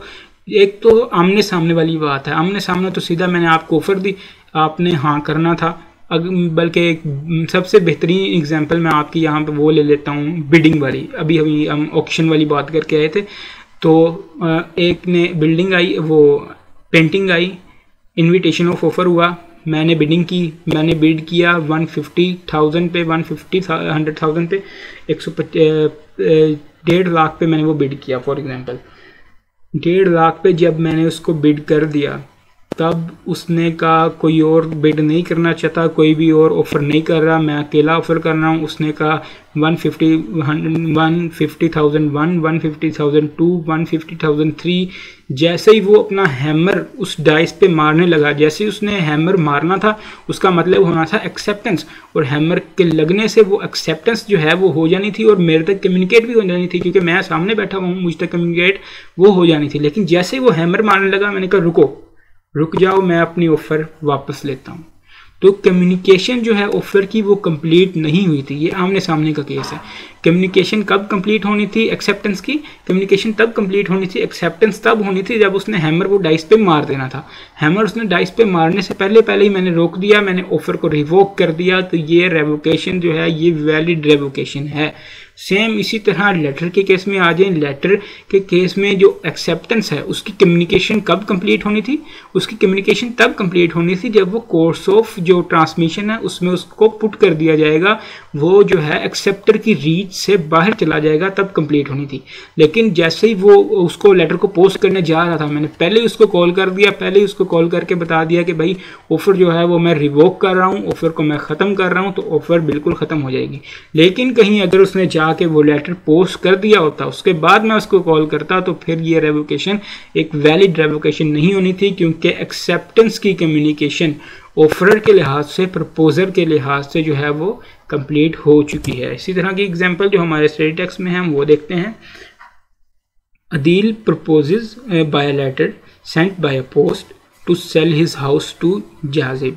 जाजिब को अदील ने प्रपोज किया एक बेचने के लिए अपना घर लेटर के ज़रिए। जाजिब ने सोचा कि मैं इसको एक्सेप्ट कर लूँगा, but has not posted the letter of acceptance. लेकिन उसने लेटर पोस्ट नहीं किया, उसके जो पहुंच है उससे वो बाहर नहीं गया। अदील उस ऑफ़र को तब तक वो रोक सकता है। अदील ने कॉल करके उसको रोक दिया, किसी भी तरह से इसको कम्युनिकेट करके रोक दिया कि नहीं, ये ऑफ़र मैं रिवोक कर रहा हूँ। और लेटर वो जो है कोर्स ऑफ ट्रांसमिशन में नहीं गया, वो लेटर उसकी जो एक्सेप्टर है उसकी रीच से बाहर नहीं हुआ, एक्सेप्टेंस ऑफ कम्युनिकेशन ऑफर के लिहाज से कंप्लीट नहीं हुई, तो फिर वो उससे पहले कभी भी उस ऑफ़र को वो रिवोक कर सकता है। दूसरा केस देखते हैं। अदील प्रपोजेस बाय लेटर, बिल्कुल वही केस है। उसने लेटर भेजा घर बेचने का जाजिब को, जाजिब ने वो लेटर ऑफ एक्सेप्टेंस पोस्ट कर दिया। अब जब वो लेटर ऑफ एक्सेप्टेंस पोस्ट हो गया है, अब अदील उस ऑफ़र को रिवोक नहीं कर सकता। Adeel can not revoke his offer, Adeel उस ऑफ़र को रिवोक नहीं कर सकता। तो ये रेवोकेशन का पॉइंट है, रेवोकेशन का पॉइंट। और कम्युनिकेशन ऑफ एक्सेप्टेंस कब कंप्लीट होती है, इसको आप ज़रा देख लें, इस पर आप नज़र मार लें, इसको थोड़ा सा पढ़ लें, इन चीज़ों को डाइजेस्ट करें। अगर कोई चीज़ इसमें समझ नहीं आती हो, आप मुझे मैसेज करके पूछ सकते हैं। तो इन चीज़ों को थोड़ा सा देख लें, फिर हम आगे नेक्स्ट चलते हैं। हमने अभी तक बात कर ली रेवोकेशन के बारे में, रेवोकेशन कैसी होती है, कम्युनिकेशन के बारे में भी बात कर ली। अब हम बात करते हैं रेवोकेशन किस किस तरह से हो सकती है।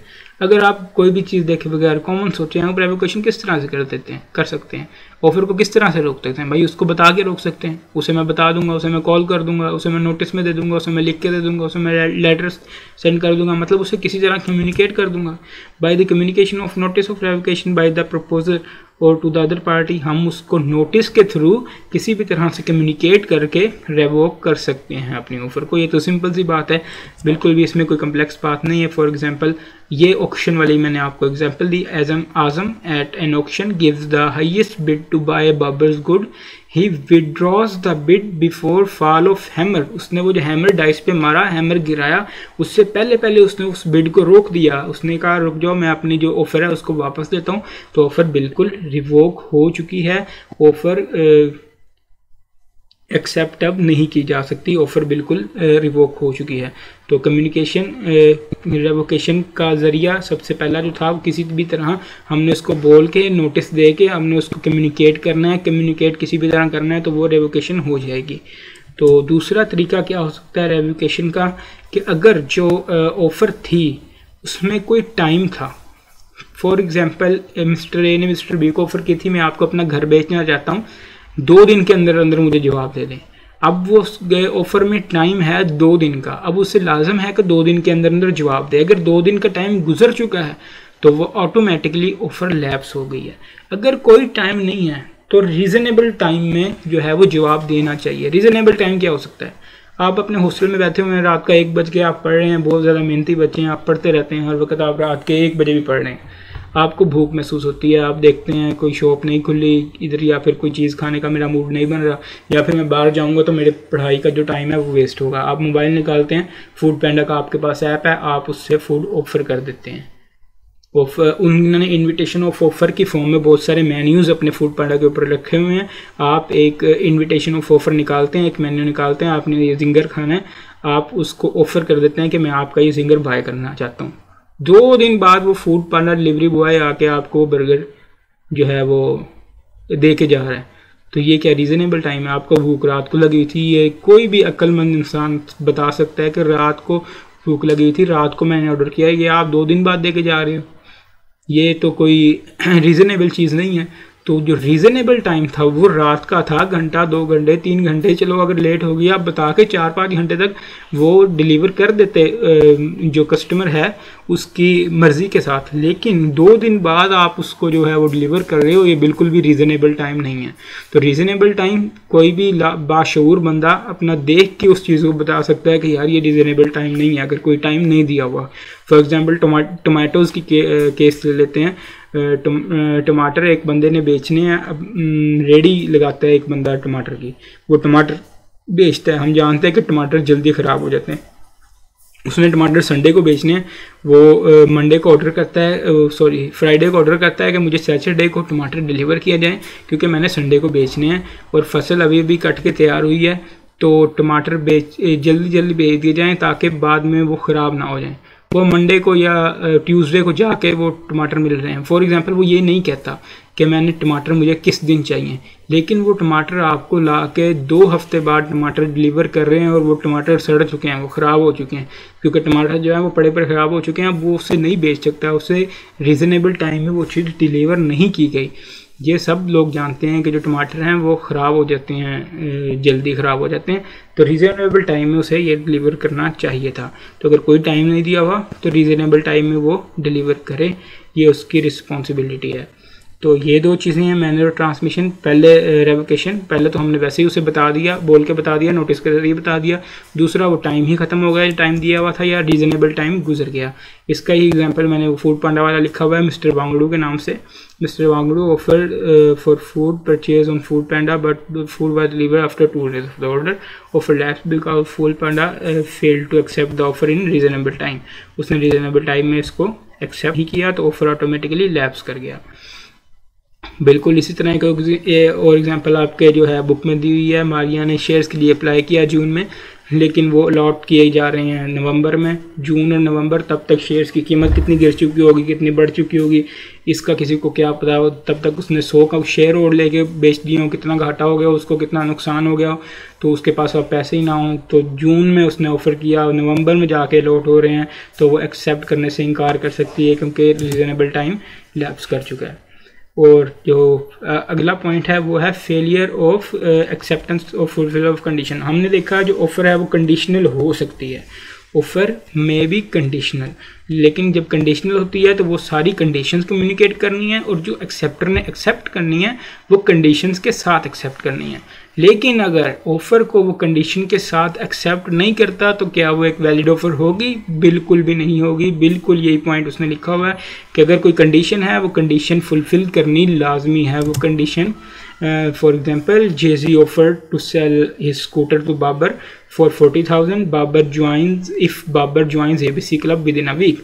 अब बाबर एक वीक के अंदर अंदर एबीसी क्लब ज्वाइन कर लेगा तो उसको 40,000 का अपना स्कूटर सेंड कर देगा। बाबर ने 1 हफ्ता गुजर चुका है, वो क्लब ज्वाइन नहीं किया, तो ऑब्वियसली ऑफ़र जो है वो टर्मिनेट हो चुकी है, ऑफ़र जो है वो ख़त्म हो चुकी है। क्यों?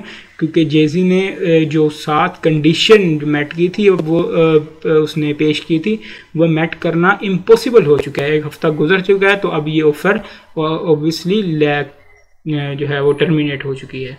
तो ये भी सिंपल सी बात है। यहाँ से भी आपको वो नहीं पूछेगा भाई चलो एडिशनल पॉइंट सुना दो, इसके रेवोकेशन के एडिशनल पॉइंट सुना दो, नहीं, वो यहाँ से इसी तरह का सिनेरियो बनाएगा। वो आपको एक लंबा चौड़ा वही इसी तरह का सिनेरियो बनाएगा, बेटा 25 साल का, बाप 26 साल का, इससे हमारा कोई लेना देना नहीं। जो भी वो चीज़ें कि हमने मेन पॉइंट पे फोकस करना है कि वो पूछ क्या रहा है। वो हमें बहुत सारी चीज़ों में घुमाने की, हमें कंफ्यूज करने की कोशिश करेगा। हमने पॉइंट पे फोकस रहना है, अपनी प्रोविजन को क्लिक करना है, कौन सी प्रोविजन पूछना चाह रहा है, हमने उसे प्रोविजन बतानी है। उसके बाद हमने बताना है नहीं ये वैलिड ऑफर नहीं है, ये ऑफर जो है वो टर्मिनेट हो चुकी है, क्योंकि जो हमारा जो कंपनी लॉ है, सॉरी कॉन्ट्रैक्ट एक्ट है, उसमें लिखा हुआ है कि जो कंडीशन है साथ कम्युनिकेट की गई है उसके साथ ही उसको एक्सेप्ट करना लाजमी है। ये चीज़ बीच में उसने लिखी हुई है, तो इसलिए हमें इसके साथ ही इसको एक्सेप्ट करना पड़ेगा। एक सेकंड आप लोग वेट कीजिए, इसकी बैटरी मेरे जो है डिवाइसेस की लो हो चुकी है, मैं इसके साथ चार्जर अटैच कर लूँ।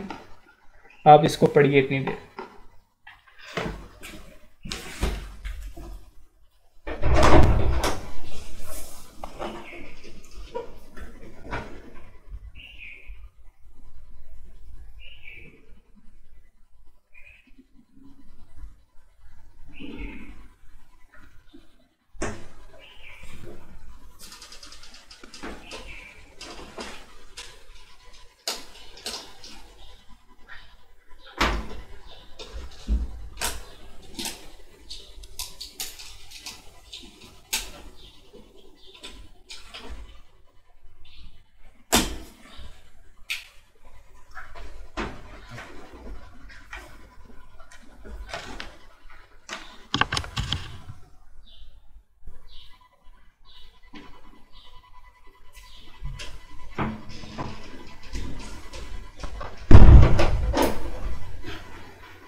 जी स्टूडेंट्स, होपफुली आपने इसको पढ़ लिया होगा।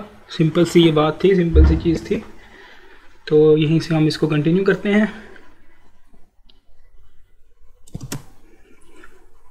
और एक और पॉइंट है, ऑब्वियस सा पॉइंट है कि डेथ या इंसैनिटी का मतलब होता है पागलपन। किसी को पागल करार दे दिया जाए तो भी वो जो ऑफर है उसकी हैसियत जो है वो ख़त्म हो जाती है। कब ख़त्म हो जाती है? अगर वो जो डेथ हुई है, वो इंसैनिटी हुई है, वो जो ऑफ़र जिसने एक्सेप्ट की है, जिसने एक्सेप्ट करनी थी, उसे एक्सेप्टेंस के वक्त उसकी डेथ का, उसके पागलपन का पता था, तब वो ऑफ़र रिवोक हो जाएगी, ऑफ़र टर्मिनेट हो जाएगी। लेकिन अगर उसे इस चीज़ का नहीं पता था, जब उसने ऑफ़र एक्सेप्ट की है, उसे नहीं पता था कि वो बंदा मर चुका है, उसकी डेथ हो चुकी है, या वो बंदा पागल हो चुका है, तो ऑफ़र रिवोक नहीं होगी। उसके जो लीगल रिप्रेजेंटेटिव्स हैं उनके लिए लाजमी होगा कि वो उस ऑफ़र को उसको कंप्लीट करें। वो प्रॉमिस जो बन चुका है एक्सेप्टेंस के बाद उसको वो कंप्लीट करें। इसकी हम एग्जांपल देखते हैं। सिंपल सी बात है, इसकी एग्जांपल से अच्छी तरह से हमें इसकी समझ आ जाएगी। ये आपके स्टडी टेक्स्ट की ही एक एग्जांपल है, बड़ी आसान सी सिंपल सी एग्जांपल है। Zain offered Dawood his car for 3 million on 15 January. Zain ने दाऊद को ऑफ़र की 3 मिलियन की कार 15 जनवरी को। जैन 18 जनवरी को फोत हो गया, मर गया, डेड हो गया। तो दाऊद है, उसने जैन की ऑफ़र 20 जनवरी को एक्सेप्ट कर ली, लेकिन उसको ये नहीं पता था कि 18 जनवरी को जो है वो जैन की डेथ हो चुकी है। तो जैसे ही उसने एक्सेप्ट की, ये उनका कॉन्ट्रैक्ट बन गया। जो उसके दाऊद के जैन के लीगल रिप्रेजेंटेटिव हैं जैन के, वो जो है लायबल होंगे इसको परफॉर्म करने के लिए, क्योंकि उसको पता नहीं था कि उसकी डेथ हो चुकी है और उसने ऑफ़र को एक्सेप्ट कर लिया था। लेकिन अगर उसकी जो 20 जनवरी को डेथ हुई है, जब वो ऑफ़र एक्सेप्ट कर रहा था जैन, उसको पता था कि उसकी डेथ हो चुकी है, तो फिर ये एक वैलिड कॉन्ट्रैक्ट नहीं होगा इन दोनों के बीच, फिर ये एक इनवैलिड कॉन्ट्रैक्ट होगा। और जो है वो लीगल रिप्रेजेंटेटिव्स वो इस चीज़ के बिल्कुल भी कायल नहीं होंगे कि इस जो है कॉन्ट्रैक्ट को परफॉर्म करें।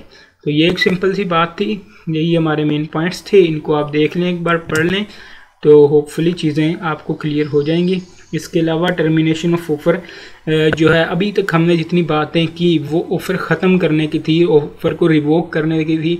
इस तरह से भी ऑफ़र रिवोक हो जाएगी, इस तरह से ऑफ़र ख़त्म हो जाएगी, कोई मर जाएगा फिर ऑफ़र ख़त्म हो जाएगी, और कुछ और चीज़ें हैं। इसके अलावा कुछ और भी पॉइंट्स हैं जिनकी वजह से ऑफ़र ख़त्म हो सकती है, वो कॉमन सेंस की बातें हैं। फॉर एग्जांपल, अगर ऑफ़र मैंने आपको ऑफ़र की 50,000 रुपये की मेरी बाइक खरीद लें, आप कहते हैं मैंने नहीं खरीदनी, ऑफ़र ख़त्म होगी, आपने ऑफर को सीधा ही मना कर दिया। And offer is also terminated bye non acceptance और रिजेक्शन बाय ऑफरिंग। इन चीज़ों को हमें, मैं बार बार कह रहा हूँ, याद नहीं करना, समझना है। ये कॉमन सेंस की बात है, ये तो आपको समझने की बात भी नहीं है कि अगर किसी ने मना कर दिया, एक ऑफ़र की है, आगे प्रोमिसर ने उसको रिजेक्ट कर दिया, ऑफ़र को एक्सेप्ट नहीं किया, तो वो ऑफ़र जो है वो ख़त्म हो गई। अगर किसी ने काउंटर ऑफ़र कर दी है, अब ये एक और कंसेप्ट आ गया। पहले एक इन्विटेशन ऑफ ऑफ़र वाला कंसेप्ट था, अब ये काउंटर ऑफ़र वाला कंसेप्ट है। काउंटर ऑफ़र क्या होती है? आप किसी को कहते हैं कि ये 5,000 रुपये की ये चीज़, ये लैपटॉप मेरा 50,000 रुपये का ख़रीद लो। आप ऑफ़र करते हैं, मिस्टर ए मिस्टर बी को ऑफ़र करते हैं कि 50,000 रुपये का मेरा लैपटॉप ख़रीद लो, मैं 50,000 रुपये का आपको लैपटॉप अपना बेच सकता हूँ। मिस्टर बी कहता है 45,000। मिस्टर बी क्या कहता है? 45,000। ये उसकी मिस्टर बी कहता है ठीक है, मैं आपका लैपटॉप ख़रीदने को तैयार हूँ, लेकिन मैं आपको 45,000 पे करूँगा। ऑफ़र जो थी वो थी 50,000 रुपये की। अगर वो हाँ कहता तो ऑफ़र एक्सेप्ट हो जानी थी, ये प्रॉमिस, ये एग्रीमेंट, ये कॉन्ट्रैक्ट बन जाना था। लेकिन उसने क्या किया, उसने आगे से एक काउंटर ऑफ़र दे दी। इस काउंटर ऑफ़र की वजह से जो 50,000 की ओरिजिनल ऑफ़र थी वो ख़त्म हो गई, वो लैप्स हो गई। वो 50,000 वाली जो ओरिजिनल ऑफ़र थी वो जो है वो ख़त्म हो चुकी है। अब जो है वो नई ऑफ़र आ गई है, जो उसने काउंटर ऑफ़र 45,000 वाली दी थी। अब वो जो था, जिसको आप ऑफ़र दे रहे थे, वो ऑफ़र ही था 1 मिनट पहले, वो वही बंदा 1 मिनट बाद ऑफ़रर बन चुका है, जो 45,000 की आपका लैपटॉप ख़रीदने के लिए आपको ऑफ़र दे रहा है। अब आप अगर वो एक्सेप्ट कर लेते हो तो आप एक्सेप्टर बन जाओगे, या आप दोनों के दरमियान कॉन्ट्रैक्ट बन जाएगा। अगर आप उस ऑफ़र को रिजेक्ट कर देते हो, आप कहते हो नहीं, मैं 45,000 का ये लैपटॉप नहीं बेच सकता, मैं इसे 50,000 का ही बेचना चाहता हूँ, वो जो उसने काउंटर ऑफ़र की थी उसका इफ़ेक्ट भी ख़त्म हो गया, वो ऑफ़र भी ख़त्म होगी। पहले दोबारा से इस केस को दोबारा से समझें।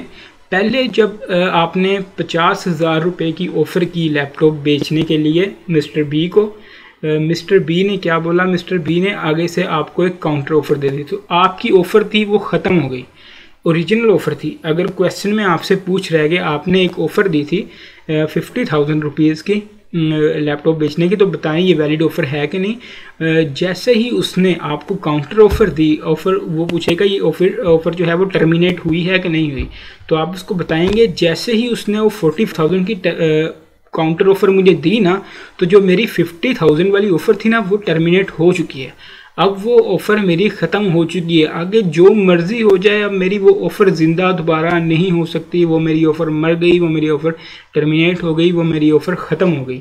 वो मेरी ऑफ़र जो है 50,000 वाली, जैसे ही उसने काउंटर ऑफ़र दिए ख़त्म हो चुकी है। अब जब वो काउंटर ऑफ़र देता है, आप उस ऑफ़र को एक्सेप्ट नहीं करते, वो आगे से कहता है चलो ठीक है यार, मैं 50,000 ही दूंगा, तो इसका मतलब ये बिल्कुल भी नहीं है जो आपने पहले ऑफ़र की थी 50,000 वाली वो दोबारा से जाग उठी है।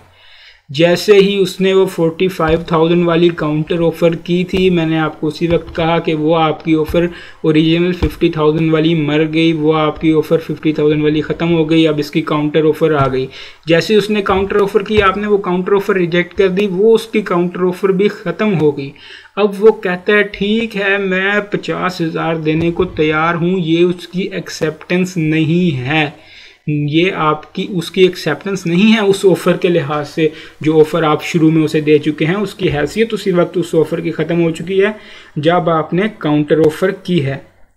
तो अब जो उसने वो 50,000 वाली ऑफ़र आपसे की है, उसका क्या मतलब होगा? उसका मतलब ये होगा कि वो आपको ऑफ़र कर रहा है, वो आपसे एक्सेप्टेंस नहीं ले रहा, वो आपकी एक्सेप्टेंस नहीं कर रहा पहले ऑफ़र की, वो बल्कि आपको एक ऑफ़र दे रहा है कि भाई ये मेरी ऑफ़र है, ये ऑफ़र के ज़रिए ये मैं आपको ऑफ़र देना चाहता हूँ। अगर आप चाहें तो उसको आप रिजेक्ट कर सकते हैं। आप कहते हैं नहीं, आप भरोसेमंद आदमी नहीं हो, जब मैंने पहले 50,000 का कहा था तो आप तभी उसी वक्त आपको चाहिए था 50,000 का ख़रीद लेते। तो आप उसको रिजेक्ट भी कर सकते हो, आप उसे एक्सेप्ट भी कर सकते हो। ये उसकी ऑफ़र है, ये उसकी पहली ऑफ़र में एक्सेप्टेंस नहीं है। बिल्कुल इसी तरह की बात लिखी हुई है, Wajid offer to sell a farm house to Hamid for 1000 rupees, Hamid offer 950, Wajid refuse the offer. जैसे उसने रिफ्यूज़ की 950 की ऑफ़र की, वो उसकी 1000 वाली ख़त्म हो गई। अब वाजिद ने वापस, ये काउंटर ऑफ़र थी 950 वाली, अब वाजिद ने वापस उसकी जो काउंटर ऑफ़र थी उसको भी जो है वो ख़त्म कर दिया, उसको रिफ्यूज़ कर दिया, मैं आपकी ये ऑफ़र एक्सेप्ट नहीं करना चाहता। उसने कहा चलो यार अब 1000 की ले लो। अब 1000 की ले रहा है, इसका मतलब ये बिल्कुल नहीं है वो जो पहले 1000 वाली ऑफ़र थी वो दोबारा से ज़िंदा हो गई है, वो ऑफ़र उसी वक्त ख़त्म हो चुकी थी। There was no contract as Hamid by offering 950, उसने 950 ऑफ़र करके ऑफ़र ख़त्म कर दी और कोई कॉन्ट्रैक्ट नहीं हुआ, वो ओरिजिनल ऑफ़र रिजेक्ट हो चुकी है। ये सिंपल सी बात ही, ये कंसेप्ट था, इसको आप देख लें, इसको आप पढ़ लें, ये सिंपल सी बात आपको होपफुली समझ में आ जाए। इसके बाद हम अपने नेक्स्ट टॉपिक की तरफ आते हैं जो है एक्सेप्टेंस। एक्सेप्टेंस की डेफिनेशन मुझे नहीं लगता मुझे आपको समझाने की ज़रूरत है, आप इसको एक दफ़ा पढ़ लें। एक्सेप्टेंस क्या होती है, आपने ऑफ़र की, जो आदमी है जिसको ऑफ़र की गई उसने यस कर दिया, उसने मान लिया उसको, उसने सिग्निफाई दे दिया, उसने एसेंट दे दी, अपनी मंजूरी दे दी, तो वो जो है वो एक्सेप्टेंस बन गई। अब बात करते हैं एक्सेप्टेंस की कम्युनिकेशन के बारे में। उधर हमने ऑफर की कम्युनिकेशन की थी, बाय वर्ड्स हो सकती है, by spoken words, by written words, by act हो सकती है। सिमिलरली, तकरीबन सिमिलरली इसी तरह जो एक्सेप्टेंस है, एक्सेप्टेंस की कम्युनिकेशन तब होती है जब उसके एक्ट से, उसके अमल से लग रहा हो कि भाई वाकई ये एक्सेप्टेंस हो चुकी है। तो जैसे मैंने आपको चिंची वाली मिसाल दी थी, आप रिक्शा रुकता है, आप उसे कहते हैं मैंने आई कैब जाना है 500 रुपीज़, वो कहता है 500 रुपीज़ लूँगा आपको आई कैब छोड़ने के, वो आपको ऑफ़र करता है मैं आई कैब छोड़ने के 500 रुपीज़ लूँगा। आप उसे मुंह से नहीं बोलते कि मैं देने को तैयार हूँ, आप सीधा रिक्शे में बैठ जाते हैं, आप सीधा रिक्शे में बैठ जाते हैं। आपने एक्ट ने, आपके जो एक्ट है उससे जो आपकी एक्सेप्टेंस है उसकी कम्युनिकेशन उसने एक्ट ने कंप्लीट कर दी। तो किसी भी आपके एक्ट से जिससे इफ़ेक्ट जो कम्युनिकेटिंग का है वो कंप्लीट हो रहा हो, फुलफिल हो रहा हो, नज़र आ रहा हो कि भाई कम्युनिकेशन हो रही है, उस चीज़ से आपकी जो कम्युनिकेशन है वो कंप्लीट हो जाती है। तो कम्युनिकेशन कंप्लीट तो हो जाती है, ये अब खामोशी से कम्युनिकेशन कंप्लीट हो गई। लेकिन एक जो मेन चीज़ है, इसका मतलब ये नहीं है कि आप ऑफ़र करते हैं, आप किसी को ऑफ़र करते हैं मिस्टर बी को कि भाई अगर मैं आपको ऑफ़र करता हूँ 10 लाख रुपए का मेरा घर ख़रीदो, अगर आप 10 लाख रुपए का मेरा घर, आप मुझे 2 दिन के अंदर अंदर जवाब नहीं देते तो मैं समझूंगा आपने ऑफ़र एक्सेप्ट कर लिया। ऐसा बिल्कुल भी नहीं है, ये नेगेटिव एक्सेप्टेंस है, नेगेटिव कन्फर्मेशन है। ये एक्सेप्टेंस के केस में ये नेगेटिव कन्फर्मेशन नहीं हो सकती।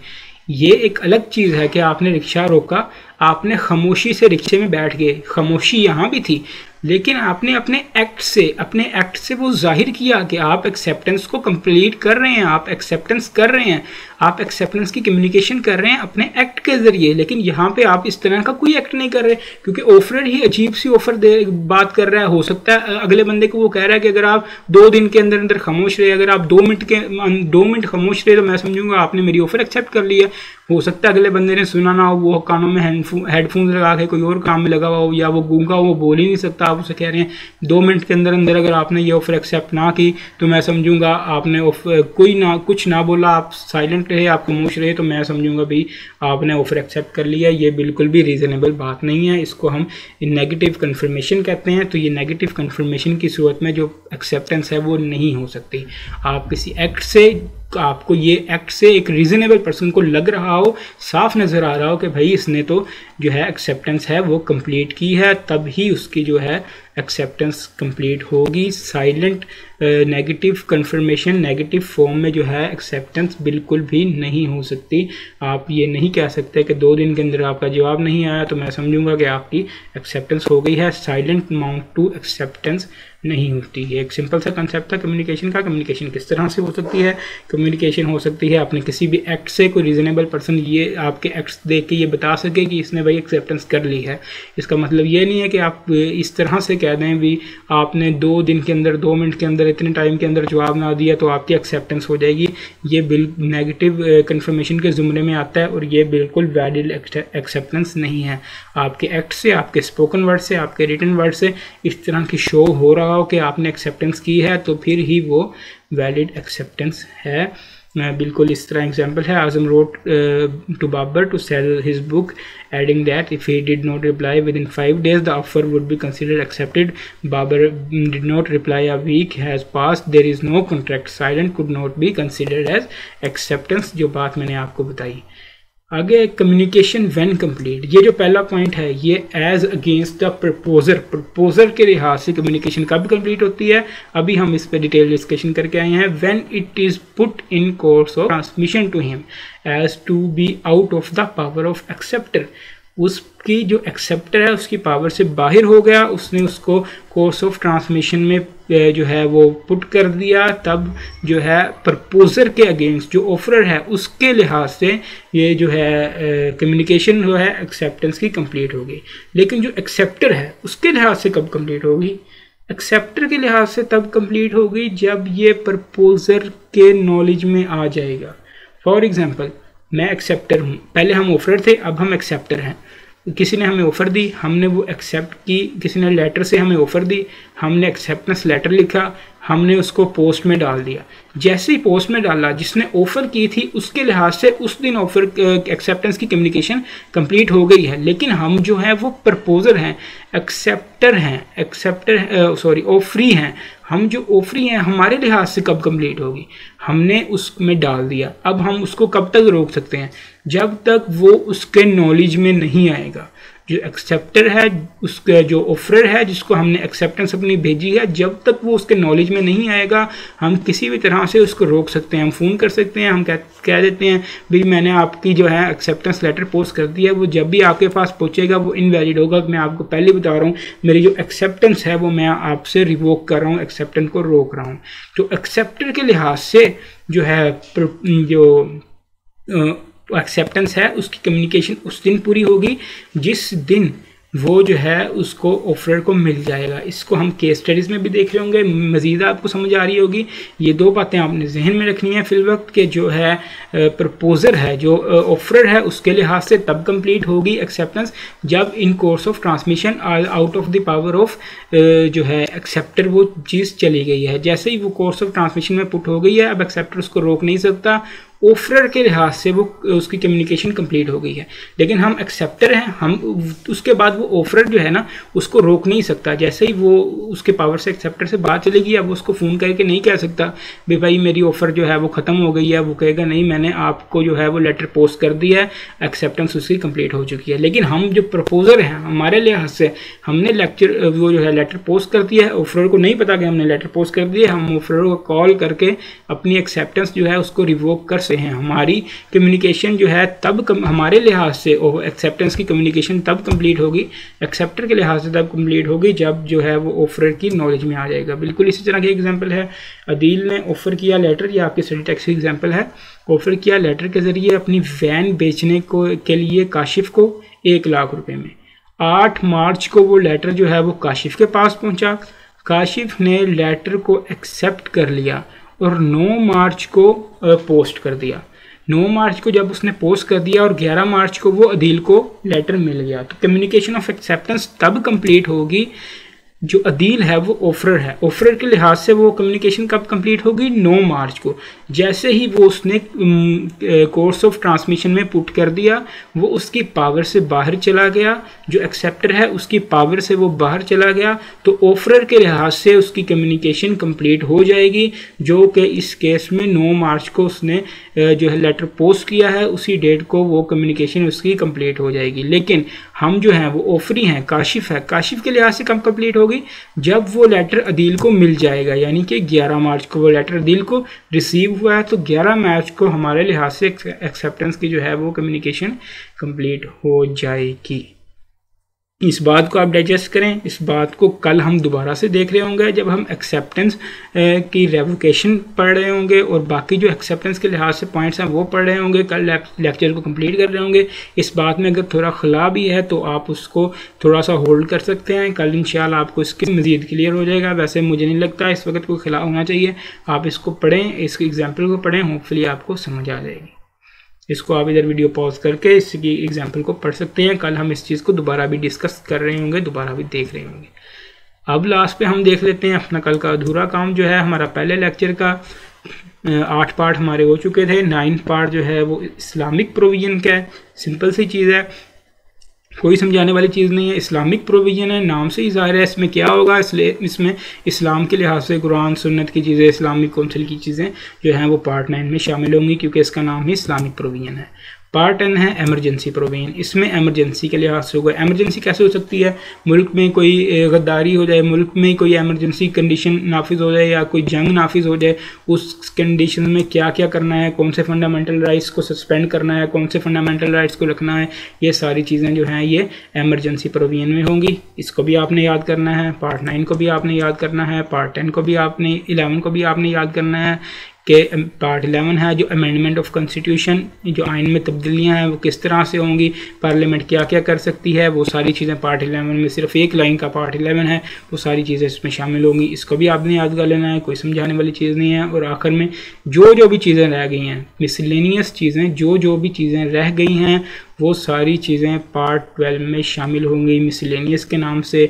इसमें जो है पब्लिक सर्विस कमीशन का जो आपका इम्तहान होता है, उसके कॉन्स्टिट्यूशन, उसकी इस्टेब्लिशमेंट, और जो हमारे आर्म फोर्सेस हैं, आर्मी के लिहाज से जो प्रोविजन है जितनी, उसके बाद governor, president, ministers, national language और ट्राइबल एरियाज़ के जो हम बाकी एरियाज़, हमारी 4 टेरिटरीज़ के अलावा जो ट्राइबल एरियाज़ हैं हमारे, उनके लिहाज से जितनी भी प्रोविजन हैं वो पार्ट 12 में शामिल हैं। ये सारे पार्ट्स आपने अब याद कर लेने हैं। कोई इसमें इतनी समझने की चीज़ नहीं है, सिर्फ क्रैमिंग की चीज़ है। इन चीज़ों को आपने क्रैम कर लेना है। कल इंशाल्लाह हम अपना चैप्टर 2 कंप्लीट कर रहे होंगे। हमारा चैप्टर 1 भी कंप्लीट हो चुका है। कल का हमारा लेक्चर मैं कोशिश करूँगा थोड़ा छोटा हो, क्योंकि परसों आपका चैप्टर 1 और 2 का इंशाल्लाह टेस्ट लिया जाएगा। किस तरह से टेस्ट लिया जाएगा वो भी मैं आपको कम्युनिकेट कर दूँगा। तो अभी आपने घर जाके इन सारी चीज़ों को देखना है, किसी भी चीज़ को रट्टा मारने नहीं बैठ जाना सिवाय इन लास्ट 4 पॉइंट्स के। बाकी सारी चीज़ों को आपने समझना है। कल हम बाकी चैप्टर कंप्लीट कर रहे होंगे, पास पेपर के क्वेश्चन देख रहे होंगे, क्या क्या चीज़ें किस किस तरह की चीज़ें इसमें से आती हैं। कल तक के लिए इंशाल्लाह 5th लेक्चर में आपसे मुलाकात होगी। कोई चीज़ आपको समझ नहीं आती आप MCQ मैसेज के ज़रिए पूछ सकते हैं। अल्लाह हाफिज़।